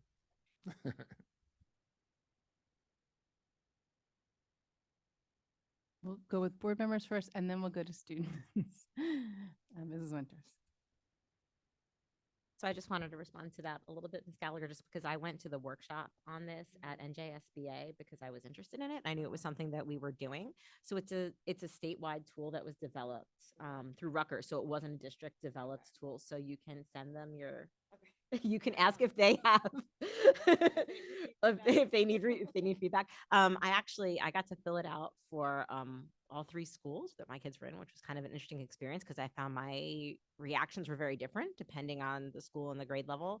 And I think what's exciting for me is that I think something that just came out in the candidate interview, something we've been talking about, is the differences between the schools and the districts, sometimes inconsistency when it comes to issues of climate and culture. So I really love that it allowed you to pinpoint the culture and what's going on in each school and what the strengths and the opportunities might be, and that the reaction to it or the response is also going to be school-based. Because I think the schools really do, depending on how big the school is and the level and what's going on in the school, they all have different needs that require different responses. So I love how the school teams are kind of going to be able to get this data and take ownership of it and then draft an appropriate response for their specific building. So I'm really excited to see how this grows and what comes out of it. Yes, absolutely. That was the intention. So we have the overarching district focus, but it's important that each individual building have an opportunity as well to strategize and plan based upon the specific needs of that building. So again, the LMC structure itself allows for this collaboration and consistency. This year, the focus is school climate improvement. Next year, the focus can be something else. The structure allows for that. But the beauty in it is that it's this consistency. If you think about the triangle, like we're all headed toward the same vision and same mark. Dr. Rude. Sorry, I'm going to be difficult. We have a habit of pushing the students till the end, but I disagree with that. I think that they're non-voting, but full members of the board elected by their student communities. And I really would like to just put forward that going forward, I really think we should include them during the conversation and not push them to the end. I think that does a disservice to us talking about wanting to hear student voice. So if I can, I'd like to give my time over to Matthew. Duly noted. We don't have that precedent yet, but we certainly can have that conversation to all row in the same direction in a parallel way and move to that. But duly noted. But is there anything else you wanted to add, Dr.? Okay, got it. Any other board members? And then we will go to students. Mrs. Sherfain. Do have a question, but can he go first? I'll let him go first. So again, it's Okay, not our I'll go precedent. first. Sorry. I'm going I to stick thought of to another our question. precedents, and if we shift, we can. But why don't you go Okay. for it? Quick question. Do we have the ability to resurvey to evaluate the efforts that are put forth by the committee? We do have the ability to resurvey. It's not advisable that we do it within the same year, just because of the shortness of time. You want to have an opportunity for the strategies that are identified to take root. However, what we have talked about was we've discussed taking specific strands or specific areas that we're focused on and then resurvey those later on. So High School West did the survey in April, and there's specific things that have been implemented. We want to ascertain how well we're doing. So it's not going to be that full survey, but we'll take a piece of it and build a survey around that. Ms. Wilson and I actually met with the gentleman from Thought Exchange about a week ago, right? about a week ago to begin that process and that planning process. So, yep. Other board members? So just a couple comments and then we will absolutely go to our student reps who would like to speak because they have a very important voice at our table. So, you know, first I just want to share, you know, have someone who's, you know, somehow 3 years in, I'm one of the longer standing board members, which is strange, so strange to me. But, you know, this is truly a very, very different way of operating for our district and, you know, probably around the state. This is absolutely like state driven is my understanding. And I remember last year when Mrs. Fleischer learned about this and brought this idea, knew that this was coming, wanted to participate from a board level. The level, I mean, I think it's probably one of the things that she most regrets not being part of going forward, no longer being on the board, because of how groundbreaking this is. The level of kind of larger systemic approach to, you know, tackling challenges, you know, the siloing that doesn't serve this district. This is an absolute attack on siloing. This is absolutely a way to bring people together from many different competing kind of advocacy sides, I would say. So even though we're all here for the kids, but I think we tackle it from different angles. So you know, to me, the fact that this structure exists and Mrs. Winters, it did come directly from the state, out of, you know, a whole research approach. And I don't know, you know, I think the fact that the speaker that we had for the teacher, the new teacher for the teacher in service and the new teacher training, the book that I don't remember the name of the author and I apologize. Brad Johnson, he was the speaker. That was how the year kicked off. That book was shared by, I believe, was shared with some of us last year, his book, which was directly connected to the LMC. There's just this level of like kind of comprehensive approach that for me, it's like, quite honestly, it's like what I just feel is like we've been waiting for. We've been waiting for this type of thing. So for me, you know, I don't know. It feels really groundbreaking, and I'm really excited that there are not that many districts doing this in the state. So I'm really excited that we're doing it. And see a smile in the back of the room from someone who I think is happy we're doing it too. And yeah, we have time. You'll have your chance, right? So we definitely want to hear from all voices. So I'm just excited, and I do want to thank so our two board members who finished their terms in the end of December. They were the two representatives to the LMC. So I want to thank Mr. Mayor and Mrs. Winters for agreeing to step into their shoes and take on this work, because it's a lot of work, but it's really important. So those are my comments. Any other board members before we move on to our student rep? Matt, please. The floor is yours. Thank you. Just a quick question. There's the one slide about the student respondents to the survey. It listed the respondents from grades 5 through 12 and then grades 5. Was the grade 5 like a part of the grades 5 through 12, or were they two separate figures that like combined equal the total number of student respondents?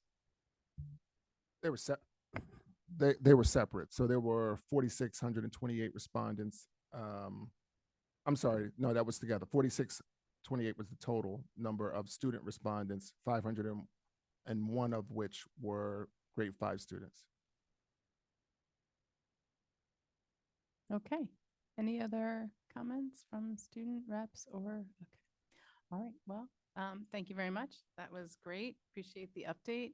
I'm very, very excited to see where we go from here, tackling straight into some of our biggest challenges in our district. So looking forward to seeing what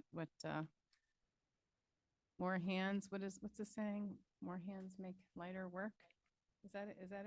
Thank you. That may have, I don't know where that comes from. I just have heard it. So please, from your mother. Come from the original. I don't know your maiden name, so I can't say your maiden name, but okay.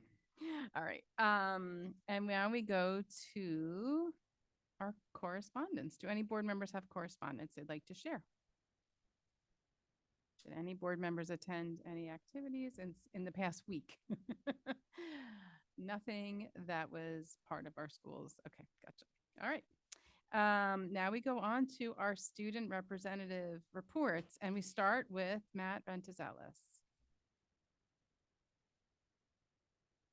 I'll only be giving one report tonight. Colin's here this time.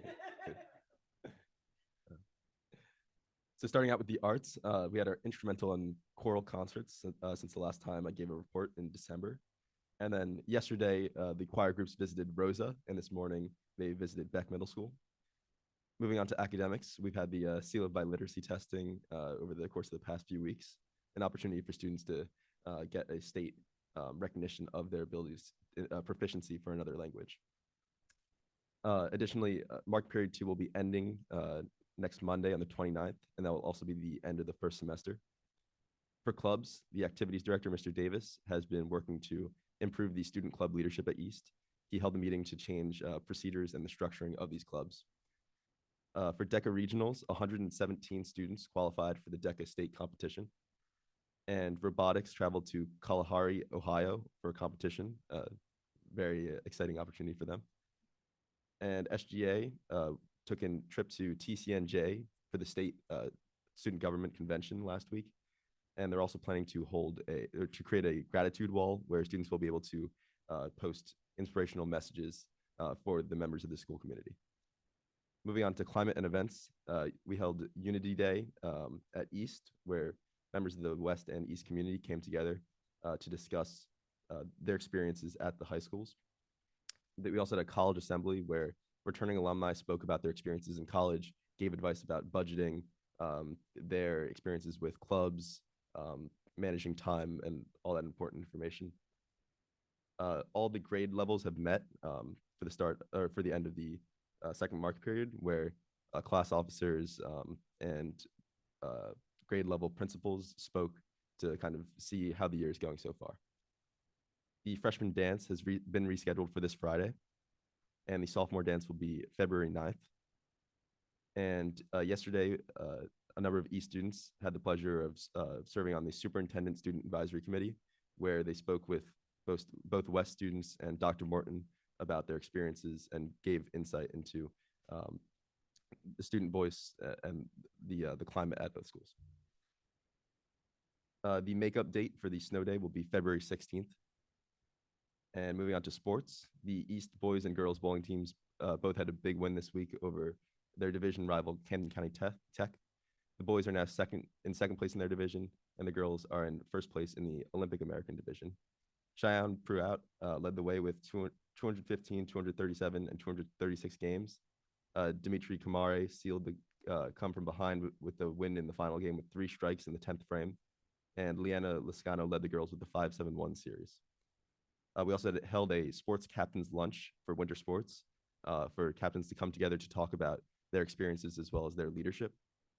And finally, there will be a half day this Friday.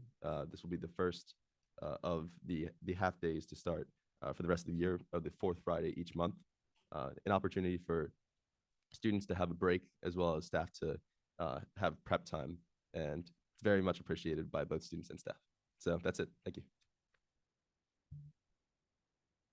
Okay, Colin Duckett, if you could kindly give the West report. Thank you. I'm going to be moving backwards tonight.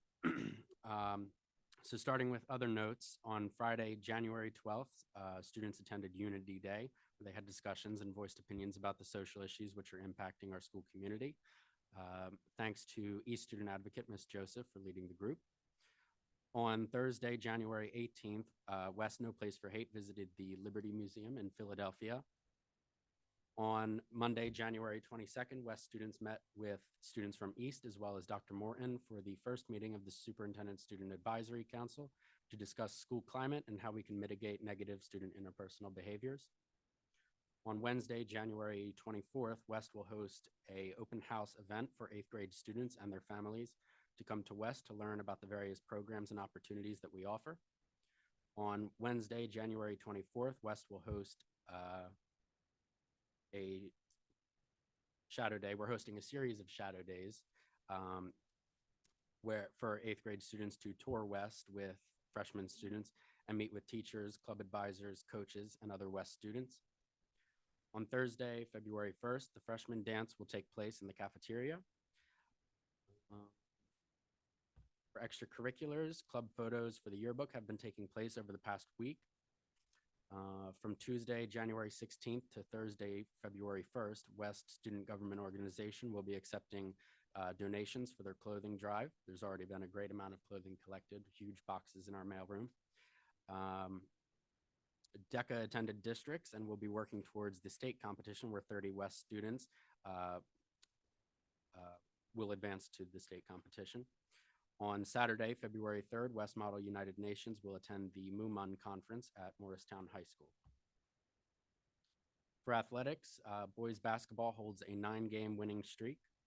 On Thursday, January 18th, boys and girls bowling won against Seneca with 2-1 and 4-0 respectively. Girls track is moving ahead very strongly with students beating the West Indoor Sprint Medley Race and the West Distance Medley Relay records twice this season. The West Indoor Relay record was also broken by girls track. West Swimming is going strong as they advance to the state level. For arts, on our shadow days, which are expected to be 3, possibly 4 days, West Catering will supply our prospective students with sloppy joes, mac and cheese, salad, and cookies. On Wednesday, January 30th, the deadline for entry to the National Art Honor Society Juried Exhibition will close. We're looking forward to seeing all the masterpieces our students can create. For academics, on Wednesday, January 17th, the National Honor Society inducted their eligible students. Congratulations to all inductees for their academic and extracurricular dedication. And finally, at the start of the year, West implemented a new homeroom and lunch plan. Based on student and staff voice, West is implementing a new plan which allows all staff to be more available to students for help and students to pick their homerooms for the second semester while still maintaining the structure of half the students eating lunch and half in homeroom, and then switching for the second lunch break. This should allow students extra time to seek academic help, have music rehearsals, work with coaches, club advisors, or be together with the staff member with whom they have a connection. And actually, finally, thank you to the esteemed East representative for delivering my previous report. That's all. Wow. That's great, Colin. Thank you. Excuse me. Okay. Now we are entering our first public comment section. There will be 2 opportunities for public comment this evening. The first public comment section is for board action items only, items 14 through 17.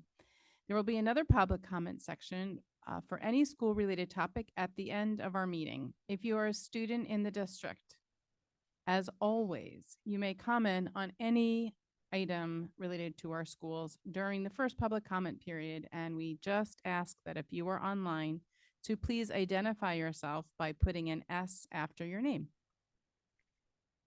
If you would like to speak now, please identify the agenda item and clearly state your name and municipality. We will alternate between those who are online and those who are in the room. Public comment is an opportunity. Timer on the screen will indicate the amount of time you have remaining. You will have 3 minutes. Public comment is an opportunity for members of the community to comment on matters relevant to the operations of Cherry Hill Public School District or within the authority of the Cherry Hill Board of Education. The board welcomes diverse opinions on relevant matters. Under established federal law governing reasonable restrictions on speech in public forums, statements which demean individual community members or groups or which are irrelevant to the operations of the school district or are repetitive will not be permitted.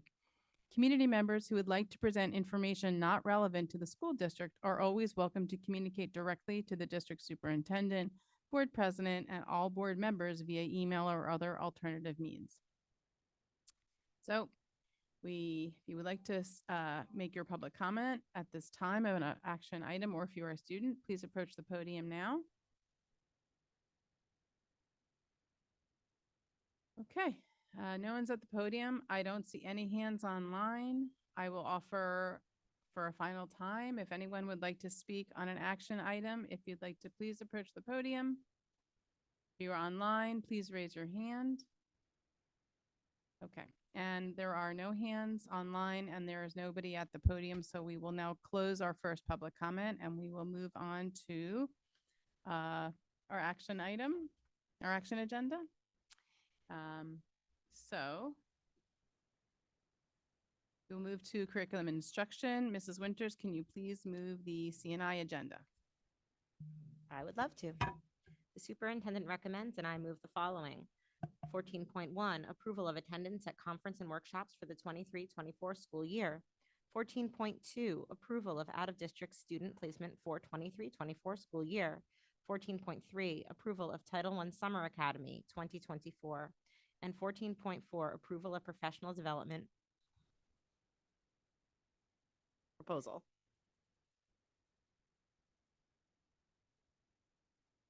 Do I have a second? You completely ruined my mojo. Sorry about that. Ben, Dr. Rude. Does anybody have a question? Okay, Ms. Sugars, please open the voting. Board members, you may cast your votes.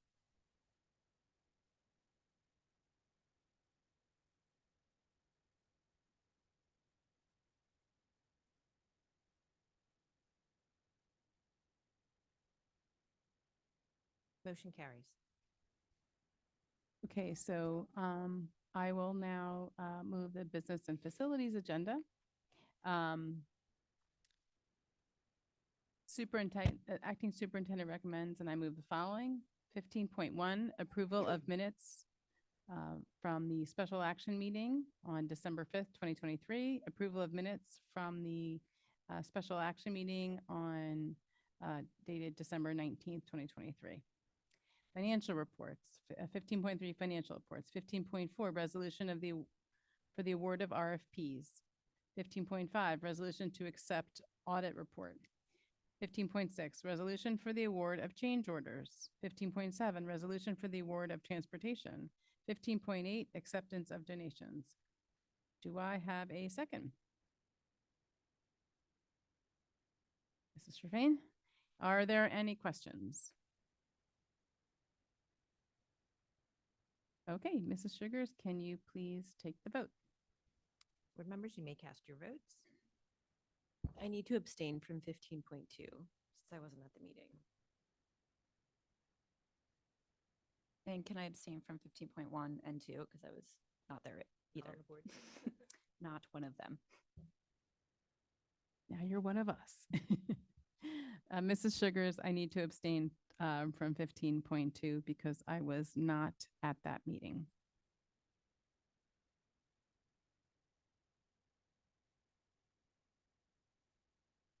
Mrs. Sugar, I need to abstain 15.1 and 15.2. Everything else, yes. Thank you. Mrs. Sugars, I also have to abstain from 15.1.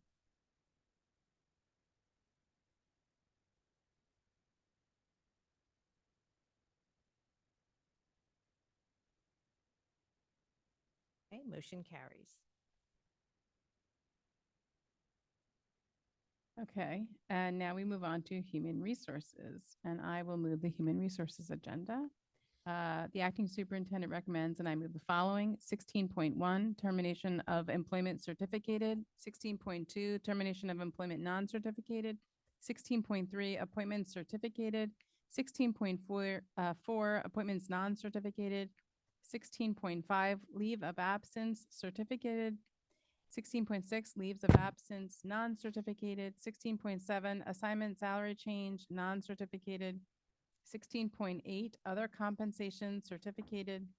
16.9, other compensation non-certificated. And 16.10, approval of new job description. Do I have a second? Mrs. Winters, Are there any questions? Okay. If not, Mrs. Sugars, can you please take the vote? Board members, you may cast your votes.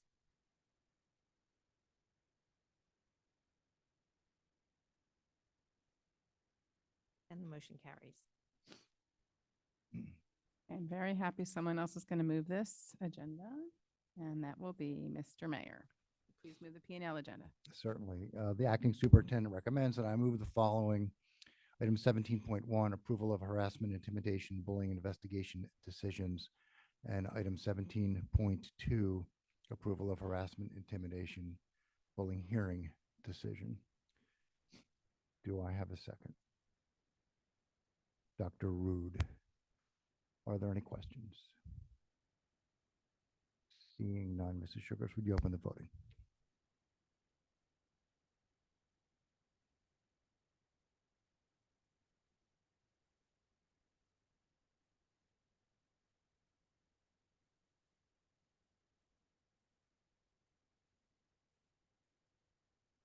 Motion carries.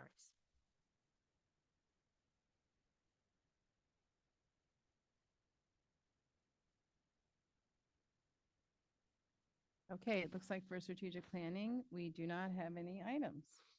So we now move to new business. Is there any new business? Okay. No new business. Now we move to old business. Is there any old business? Mrs. Winters.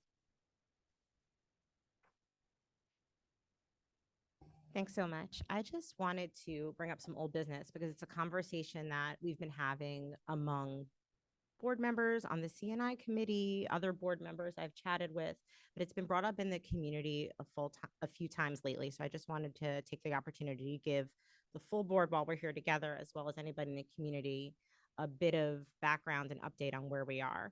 So the conversation has been brought up about the placement of special education classrooms and class sections, both in the elementary schools and the middle schools.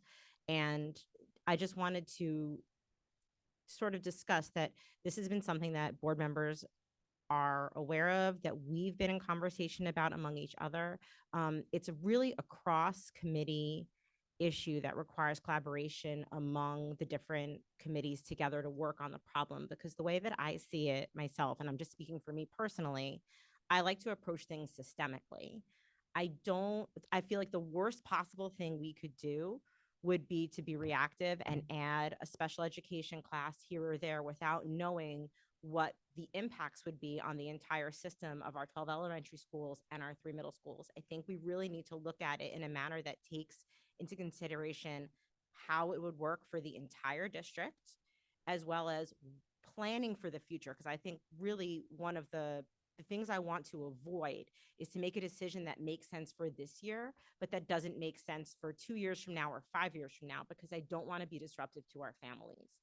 I want to take the time to think about it and investigate it and make sure that whatever decisions we make, while we all keep in mind the goals, the mutual goals we have of having better access for our special education families and to minimize transportation time for our students and to allow as many students as possible to go to school within their community, to keep those binds with their local community and with their peers that they grow up with in their neighborhoods. Those are all mutual goals we share, but I want to make sure it's done in a thoughtful manner. So the conversation that we've been having, and I've had it with a couple of different board members at different times, is that really for me, the piece I'm waiting for is the work that strategic planning is doing on the demographic study. Because I feel like the demographic study that we have, the one that was done earlier, the GRIP study, we call it, because it was Dr. Grip who did it. It was 2019, back when I was a community member sitting out there. Maybe you remember me ranting and raving at the microphone that I felt that it was outdated at the time, actually, because it only took into, it didn't have full day kindergarten as part of that study. And now we've added preschool additional to that as well.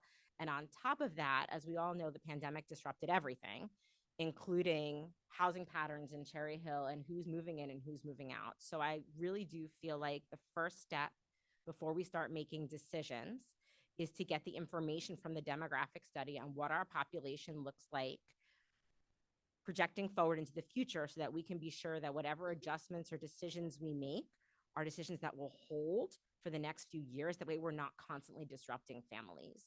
So I just wanted to start that conversation and give an update. I feel like sometimes we have conversations within committees, or we have conversations between committee chairs or between board members, but that maybe doesn't, get to everybody. So I just wanted to raise that and also raise it for the community so they know that we hear them. We always hear them and we're working on it. But I just want to make sure we take the time to do this right for our kids. So I hope that makes sense. Does anybody have any questions or concerns? Mr. Mayor. So, having participated in some of those conversations, certainly I understand where you're coming from, appreciate it and support that thinking. One of the main reasons why, at least I felt it was important in strategic planning some months ago to start the discussion regarding a new demographic study was just that, among other things. We need to have as much information, expert information as possible so that we can target various educational resources for the future.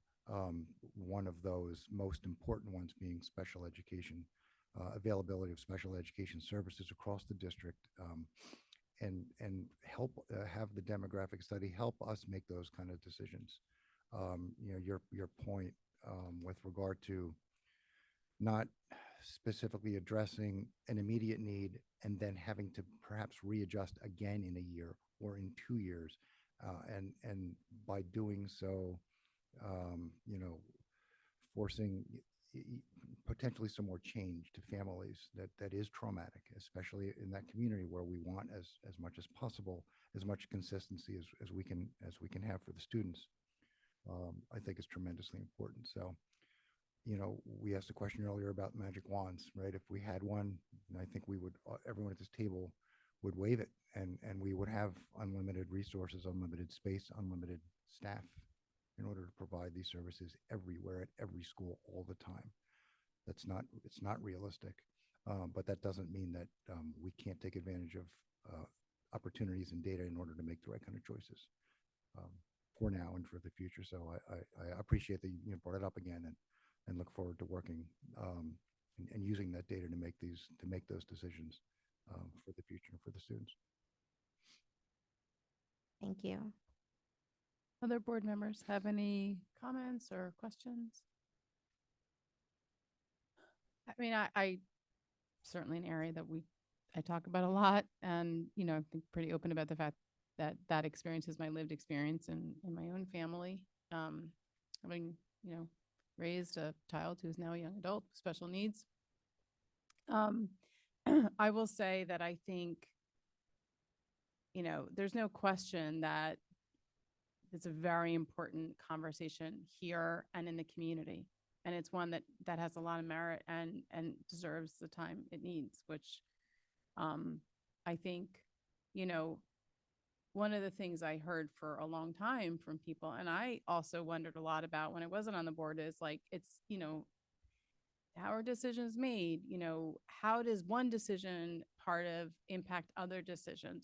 Is there really a comprehensive approach? And, I think not only do we have to look at demographic study, which is really important, but part of that will also drive the data from that also has to be meshed with best practices. So, one of the best practices that some of them that I've learned about with special education is that, and actually this is one of the most challenging things about being a parent of a kid with special needs, is how they are when they're 2 or 4 or 7 or 15 or 20 or 35 can change dramatically. And again, I think I can certainly say as a parent with a kid with special needs, if you had said to me that my kid would be where they were from the age of 15 months when he started early intervention to where he was when he was in kindergarten, to where he was when he was in middle school, to where he was when he was now at almost 20, I would never have known that path, because you can't see it, because you don't know, because these kids change so much, just like all kids change. And when you have When you add a special education classroom that is a certain kind that services certain needs of certain students, and you don't have a pathway of a different kind of a classroom in that same building, you're not following a best practice, and you're doing that kid a disservice and those families a disservice, because if once the kids change and they need different things, they may, if we don't have that program in that building, they're going to have to go to another building. So it's so, to me, that is absolutely at the heart of why we must follow the numbers and the data. We must have a best. This cannot, a one-off idea of, well, just add a classroom here or just add a classroom there. That is not going to serve these families in a comprehensive way. And it's definitely not going to serve these kids in a comprehensive way. So, you hear the passion in my voice about it. I think it's really important that we're extremely thoughtful and very systematic in the approach that we do this. And it has to be driven by best practices.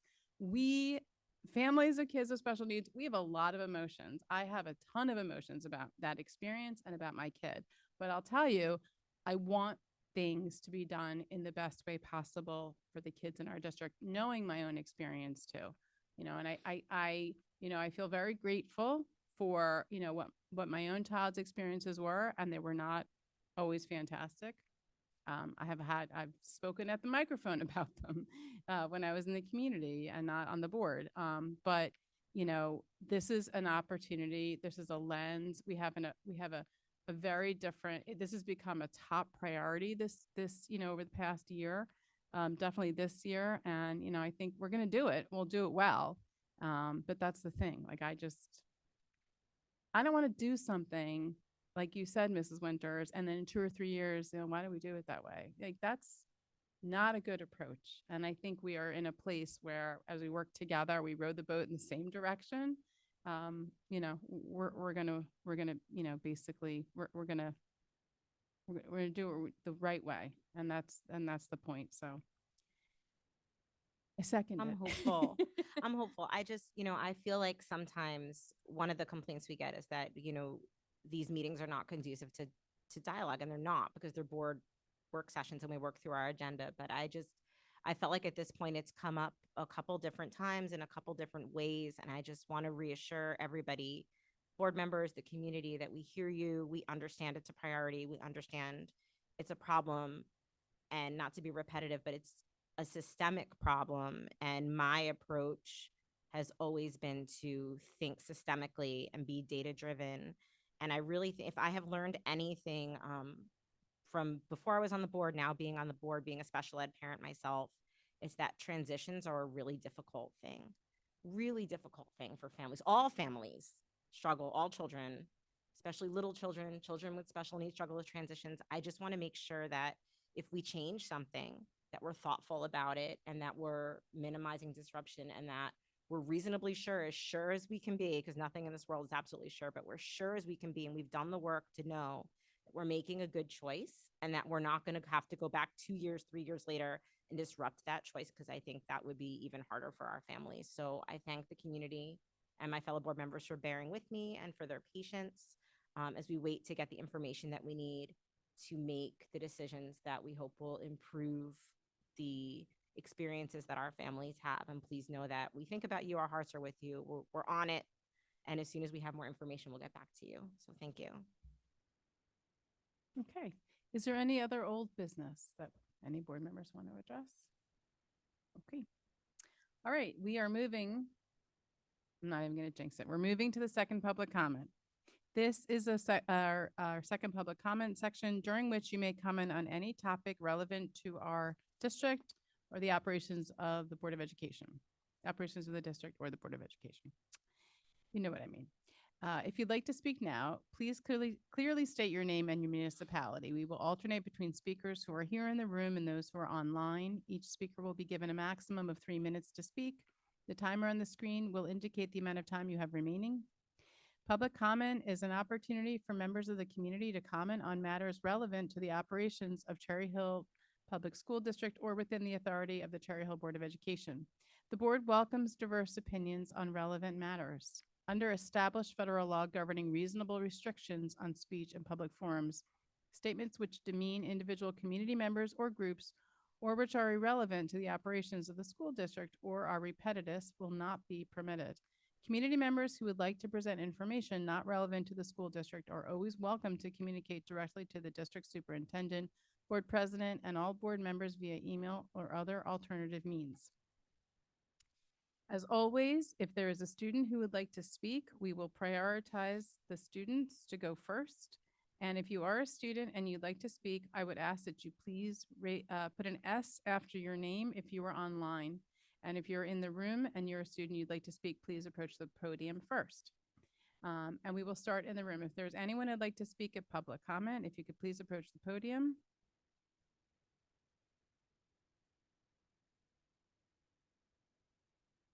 And if you could please state your name and your municipality. Jimenez Sash, I'm a resident of Cherry Hill. Good evening, members of Board of Education. Thank you for everything you do for our children, first of all. I'm a parent of two in our district, and they're in High East and Beck Middle Schools. I'm a biology teacher, but now I'm working as a sub-teacher in our district. From my experience, I would like to share a few thoughts with you tonight. When the board member selects a new member to fill the empty seat on the Board of Education, I would request them to take into consideration the following. I request them to select someone who will focus on truly understanding students' struggles and making improvements to help them. We have a very diverse student population. Many students are ESL, special education, come from struggling families. They have struggles which not everyone may have. They need someone who will take the time to get to know their struggles and work to improve the situation for them. Also, it will be helpful to the board to select someone who can give them a diverse perspective so they can understand how policies and decisions affect everyone within the community. I hope the candidate the board selects will be able to address these needs. Thank you. Okay, and we go to the line. Harvey Vasquez. And if you could please state your name and municipality. Yes, good evening to all.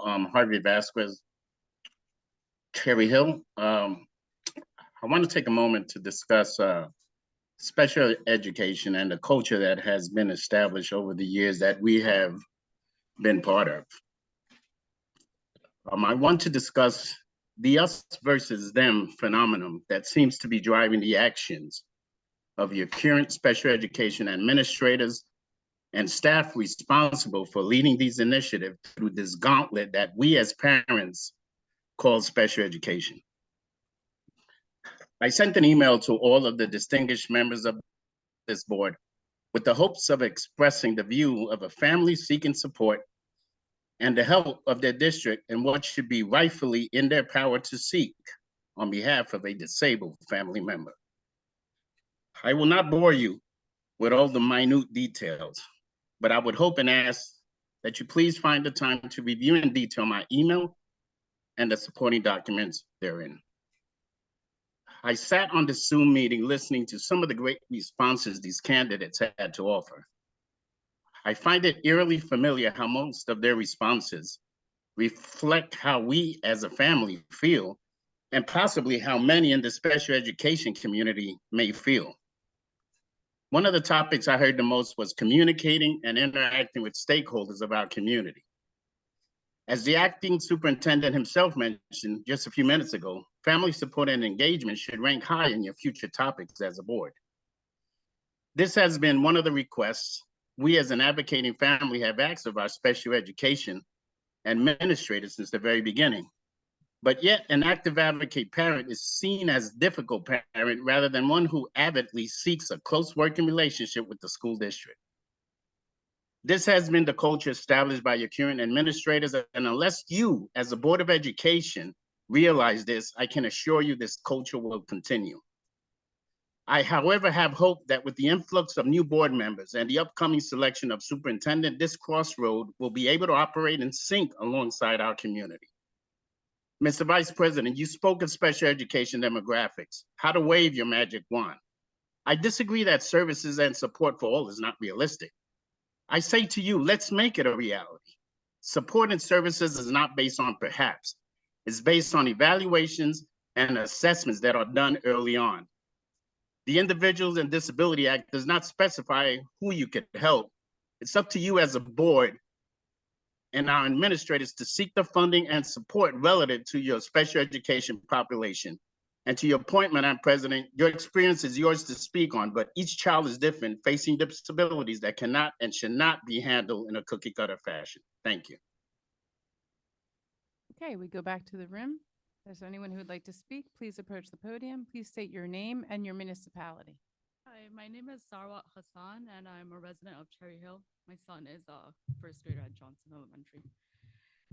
Good evening. I would like to make a short statement on the needs of our community and the importance of considering the community as a whole. Cherry Hill is a tapestry of people who come from different backgrounds, and I believe that in order for the board to be most effective, it's important to make a genuine effort to understand, listen deeply, and seek out diverse perspectives so that the knowledge of the board regarding this community is broad, deep, and as complete as possible. I hope the board will consider this. I also think that expansion of special education services is very important, as a lot of you have said today. I would encourage the board to think about building a team that serves our special education student population to increase services and facilitate transition to mainstream and a high quality and high standards education for this population. Thank you for your time. Okay, and we go back to the line, and the name on the line is Min. If you could please state your full name, first and last name, and your municipality. Hi, it's Mindy Rosen, Cherry Hill.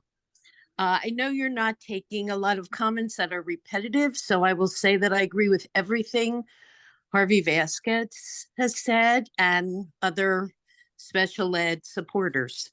I also would like to state that since the last board meeting, I have written to the board and administrators about the Mosaic Preschool and my concern that it's on the second floor. And I have still not received a response from anyone within the school district. And communication is key. And I would appreciate if someone could call me back about it. Someone besides the people from Mosaic Preschool. Okay, thanks so much. Okay, we go back to the room. If anyone would like to speak at the podium, please approach the podium. And there's nobody at the podium. I'm looking for hands online. There is one hand up online and 2 hands up. Okay, I take it back. There's several hands up. I guess that I scared people thinking that I was going to close public comment. So I'll go to the first name, and that is Alana Yaras. If you could please state your full name and your municipality. Alana Yaris, Cherry Hill. I'm thankful that the board will be looking at special education and where classes are located based on the demographic study. As a parent who sends to the Joyce Kilmer Elementary School, this elementary school sends children who live on the border of Merchantville. If I had a student at Payne, those students could possibly live on the border of Pennsauken. And if I sent a student to Barton, those students also could live on the border of Pennsauken. And if they needed to be assigned to the BES classroom, that's in Hart Elementary School, all the way on the other side of town down Springdale Road. So these students need to be on a bus all the way from the border of Pennsauken and Merchantville to attend school all the way almost close to the other side of town with the border of Voorhees by Evesham Road. If I had a student who needed the MD class, which is only offered at Payne Elementary School, and I lived on the east side of town, then they would need to be bused to the west side of town, not necessarily the far west side of town with the border of Pennsauken and Merchantville, but with the border of Mount Laurel Township, which if they live on in the man sending territory, that could be a long bus ride. If those programs could be moved to centrally located elementary schools, Kingston, Knight, Johnson, even Stockton, at least students living on the border of Cherry Hill and other towns who have special needs could be in those programs. There are students that go to elementary schools that then need a special education class that is not offered in their home school. And so halfway through elementary school, they'll be switched to a new elementary school, possibly across town, to receive those special ed services. And the same is true for special ed students who no longer need services. They, instead of being moved, they're kicked out of the elementary school they've been going to, and they have to start over in their home elementary school, where they may know people in their neighborhood, but they don't necessarily know people in the schools. So besides looking at the demographic study and seeing what it shows and the numbers, please also look at how the special education services are offered in the district so that students can finish out their elementary school wherever they start, regardless of what extra services they need. Thank you. Okay, we go back to the room. If anyone would like to speak, please approach the podium. There's nobody at the podium. So I'm going to go back to the line, and the name on the line is Panina Mintz. Please state your full name and your municipality. Dr. Panina Mintz, Cherry Hill. First item is agenda item 11.1. It is a violation of the First Amendment. I'd like the board to consider removing it. The public has the freedom to speak on whatever subject that they so choose. So please review that with your legal counsel. It is a First Amendment violation. Second aspect for the Board of Education, we would like to have transparency. It was brought to our attention that there are 64 homeless kids that are being serviced in the Cherry Hill school system. I think the board should come up with a letter to the public to inform us, the public, who are those 64 children are and who is paying for their services and what are the costs associated. I think the public deserves to know what is going on in Cherry Hill schools, especially because we are paying taxes to support the schools.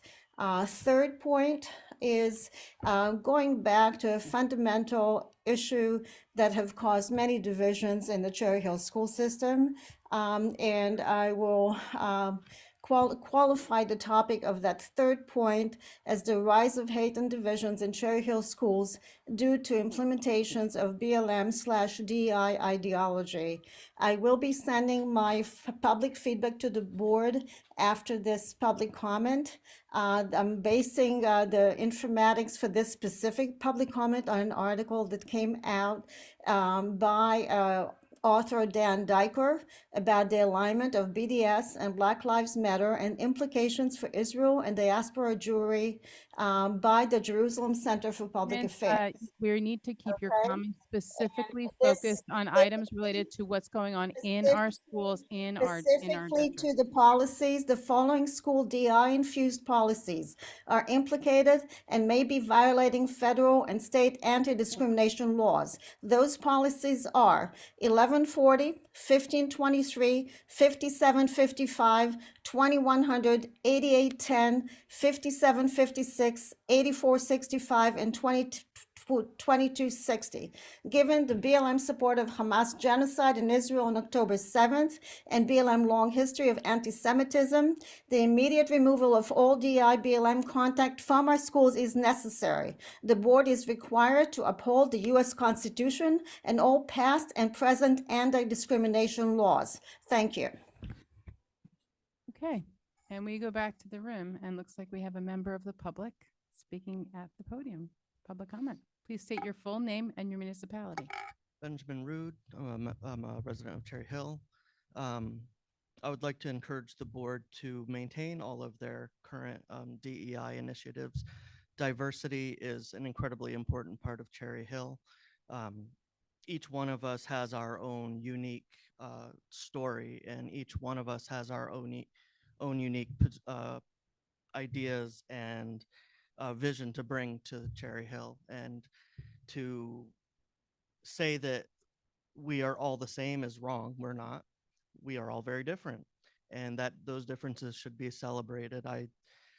Every time I hear that DEI should be removed from our schools, all I can think of is that's one of the most divisive and hurtful things that we could possibly do, because when you don't think about diversity, equity, and inclusion, then you don't necessarily have a vehicle to respond to those who are in need of extra support and extra help. It's not about targeting a service for, just this type of person. Diversity, equity, and inclusion means we take into account everybody in the district because we are all very different and we all have different needs. I would also like to encourage the board to never, ever even think about outing the names of children in our district who are displaced or don't have a home. That's one of the most appalling things I have ever heard. We don't categorize and label people in this way so that we can worry about whose tax dollars are paying for these children. That's appalling. And I think it's really important that we respect all of our kids in this district. Not everybody is lucky to be in a big mansion on, one side of the town or other. There's all kinds of people in this district. There are rich and there are poor. There are abled and disabled. There are all kinds in this district.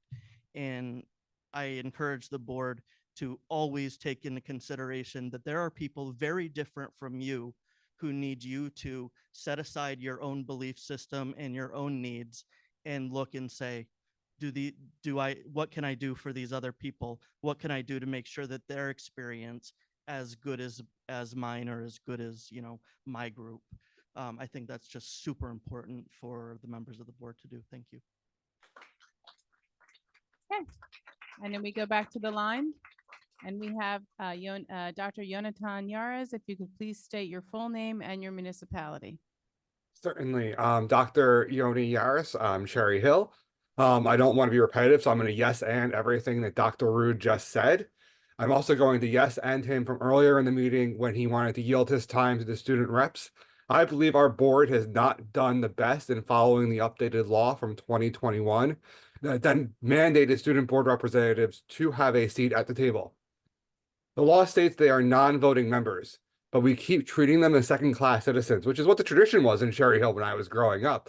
But we have had a leadership of the district administration, led by our past superintendent and fully embraced by our acting superintendent, of valuing student voice and encouraging them to have a seat at the table. But every time a student rep seems to be out of line by wanting to speak before the board members, they are constantly shot down. And I am tired of the disrespect being shown to our student reps who have gone above and beyond this year in being leaders for our community, from following up and supporting all students at East and West following the terrible incidents in October, and seeking to be leaders for our entire community. Their voices deserve to be heard because frequently what they are going to say could then influence the board members who are trying to figure out what the policy of the district should be. Moving on to back to what a prior speaker was talking about, we are required by law to educate all homeless students. In fact, many of them, we may be the only place where they are getting meals. I think we should remember what our obligation is, and our obligation is to every child in the district. And it's appalling to have a member of the public speak about that, and I appreciate Dr. Rude getting up and addressing that. Thank you so much. Okay, we go back to the room, and there's nobody at the podium, so we go back to the line. And the name on the line is Laura Pendergast. If you could please state your full name and municipality. Hi, Dr. Laura Pendergast, Cherry Hill, and I just wanted to say a few things. First, I wanted to second everything that Ilana Yaris said previously. I think I'm really glad to see the demographic study is being done. I think that's clearly needed. And I think it's really important, and an area that we can focus on is continuity in special education. I think that it's really important that that students special education students be able to start or finish in the schools that they start in. I also think it's important that they be able to transition to middle school with the kids in the elementary schools that they've gone to and the programs that they've gone to. So I hope that all of those things can be under consideration. I don't think that parents of gen ed kids would be accepting of kids having to bounce around away from their friends.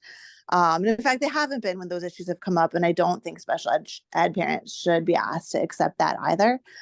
And so I hope that that continues to be a focus. I'm thrilled that that we're talking about that. I also hope as we think about new board candidates, that you think carefully about special education experience, and in that in your decision there.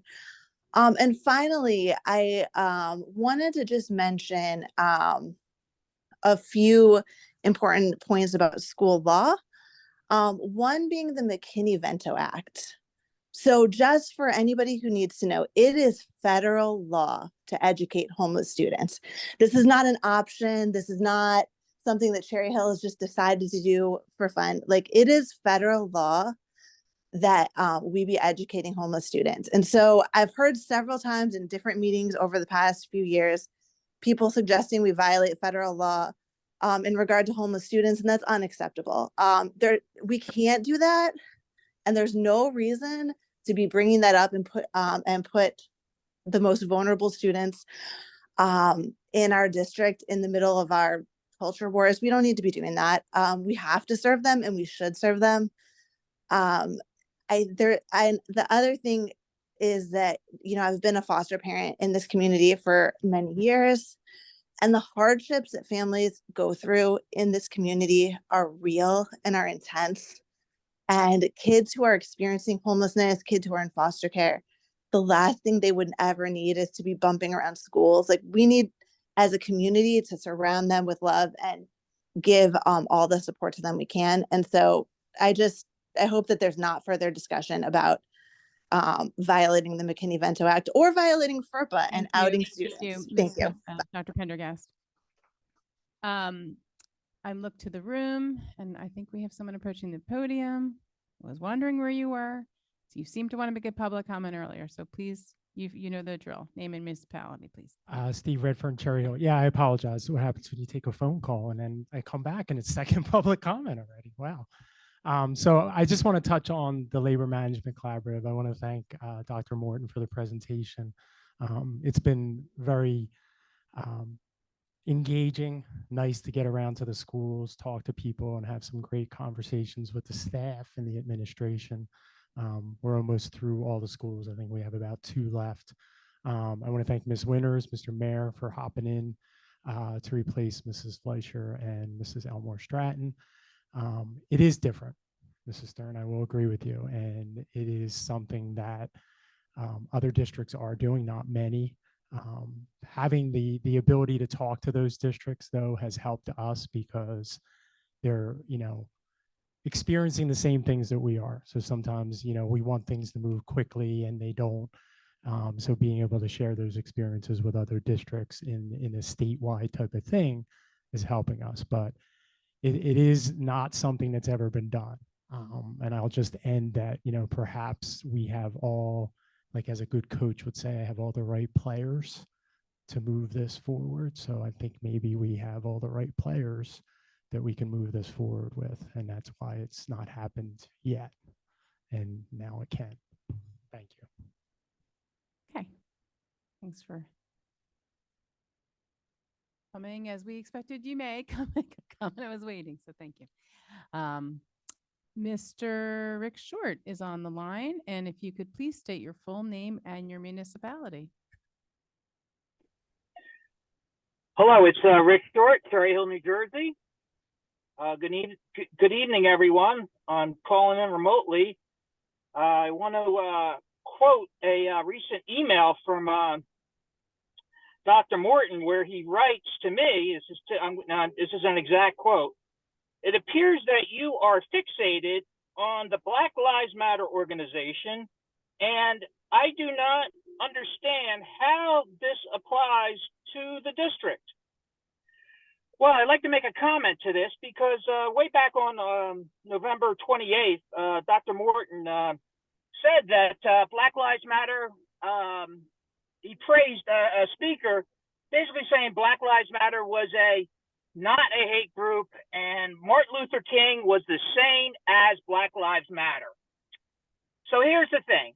Just 8 days ago, there was a Black Lives Matter rally in Philadelphia, And at that Black Lives Matter rally, one of the speakers was praising, and I say again, praising someone that killed a New Jersey State Trooper. Mr. Short, your Yes. comments need to be specific about our district, and you're currently moving out of that realm. Please return to that realm.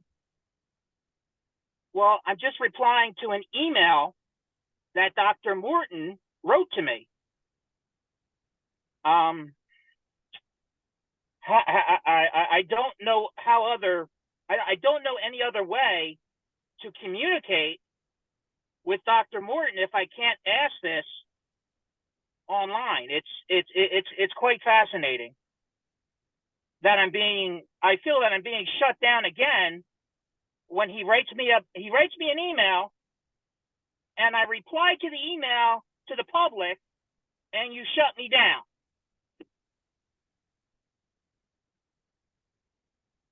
Okay, well then let's talk about DEI. DEI is also could be considered, or no, really is considered. What my definition is I can't find this in my notes. You throw me off here again. Oh, it's a genocidal ideology. That's how it ends. Now, your affiliation with University of Penn, brings some questions about how Mrs. LaCoya Washington is working with equity. And it's so funny that you're so based around equity. And I'll just end it with this, with 7 seconds, is you can't find a school that's ever done it. Thank you, Mr. Short. And I need to say that you have the right to speak and make a public comment. That is freedom of speech in this country and the freedom of speech in our meetings. I will also say that your comments are highly offensive to many members of our community. And I think it's important that I speak that out loud and share that with you, share that with our community. And we go back to the room, and we have other members of our community at the podium, and these are the students. So you both have a priority. So we'll go to, please state your name and municipality. Matt Rentezelis, Cherry Hill.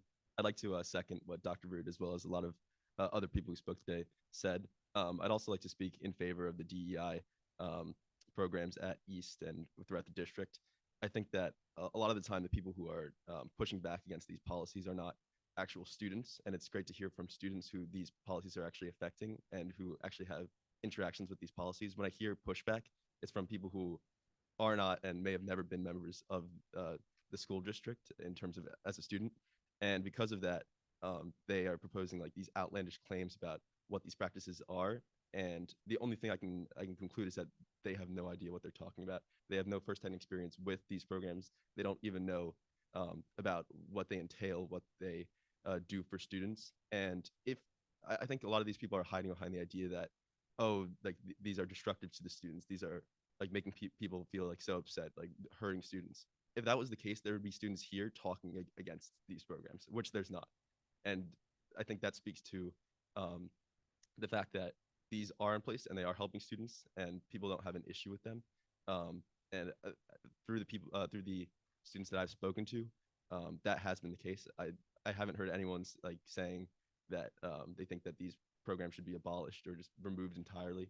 I've heard of people saying of ways to improve these systems and build on them, but I have never heard of students like just completely saying we should get rid of these. And I think that's important to consider when talking about these policies. Thank you. Okay, and now we have another member of our community who's a student. So if you could please state your full name and municipality. Colin Duckett, Cherry Hill. I want to apologize if I sound out of breath. My heart rate is up here, both from the outrageous comments said tonight, as well as my unhealthy consumption of caffeine. The comments tonight are absolutely outrageous regarding DEI, based off of the current political climate of our town, as well as the beliefs held by our students. DEI will never be repealed from our district. It shouldn't happen.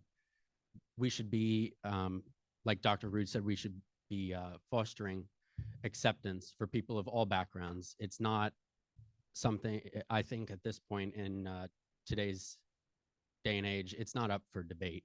We're not going to go backwards.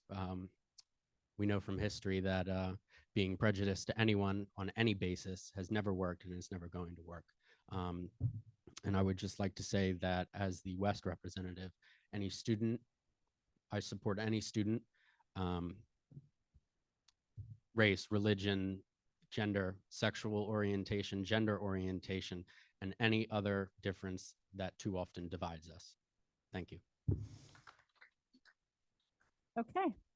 If there are any other students in the room or online who'd like to speak, please be sure to approach the podium, or if you're online and you're a student, please put an S after your name and raise your hand if you'd like to speak.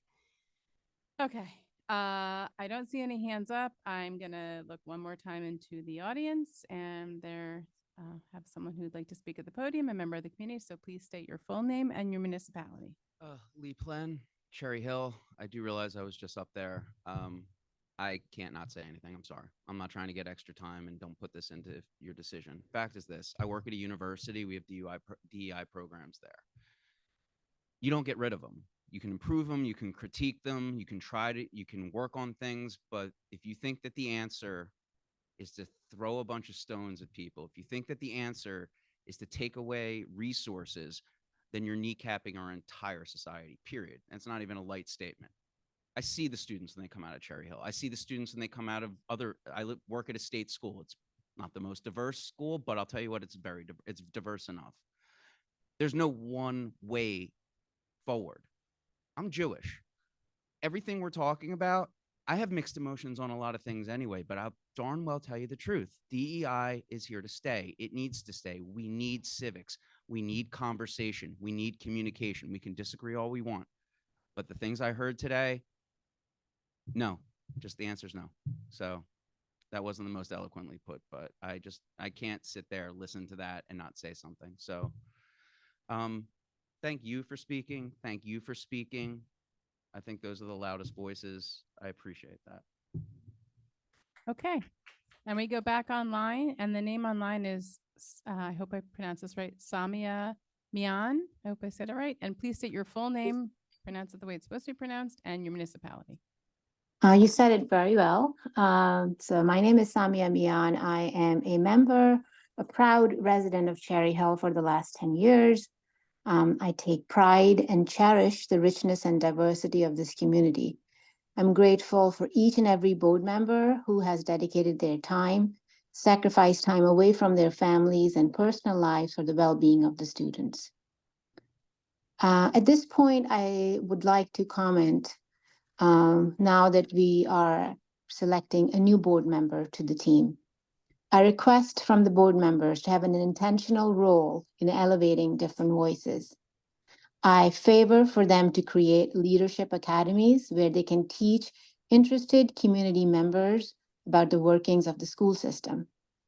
They can create committees and advisory boards that allow parents to get more involved in the school district if they choose. And a good, solid leadership program that's run by parents, educators, and students can drive accountability and transparency about how the system operates.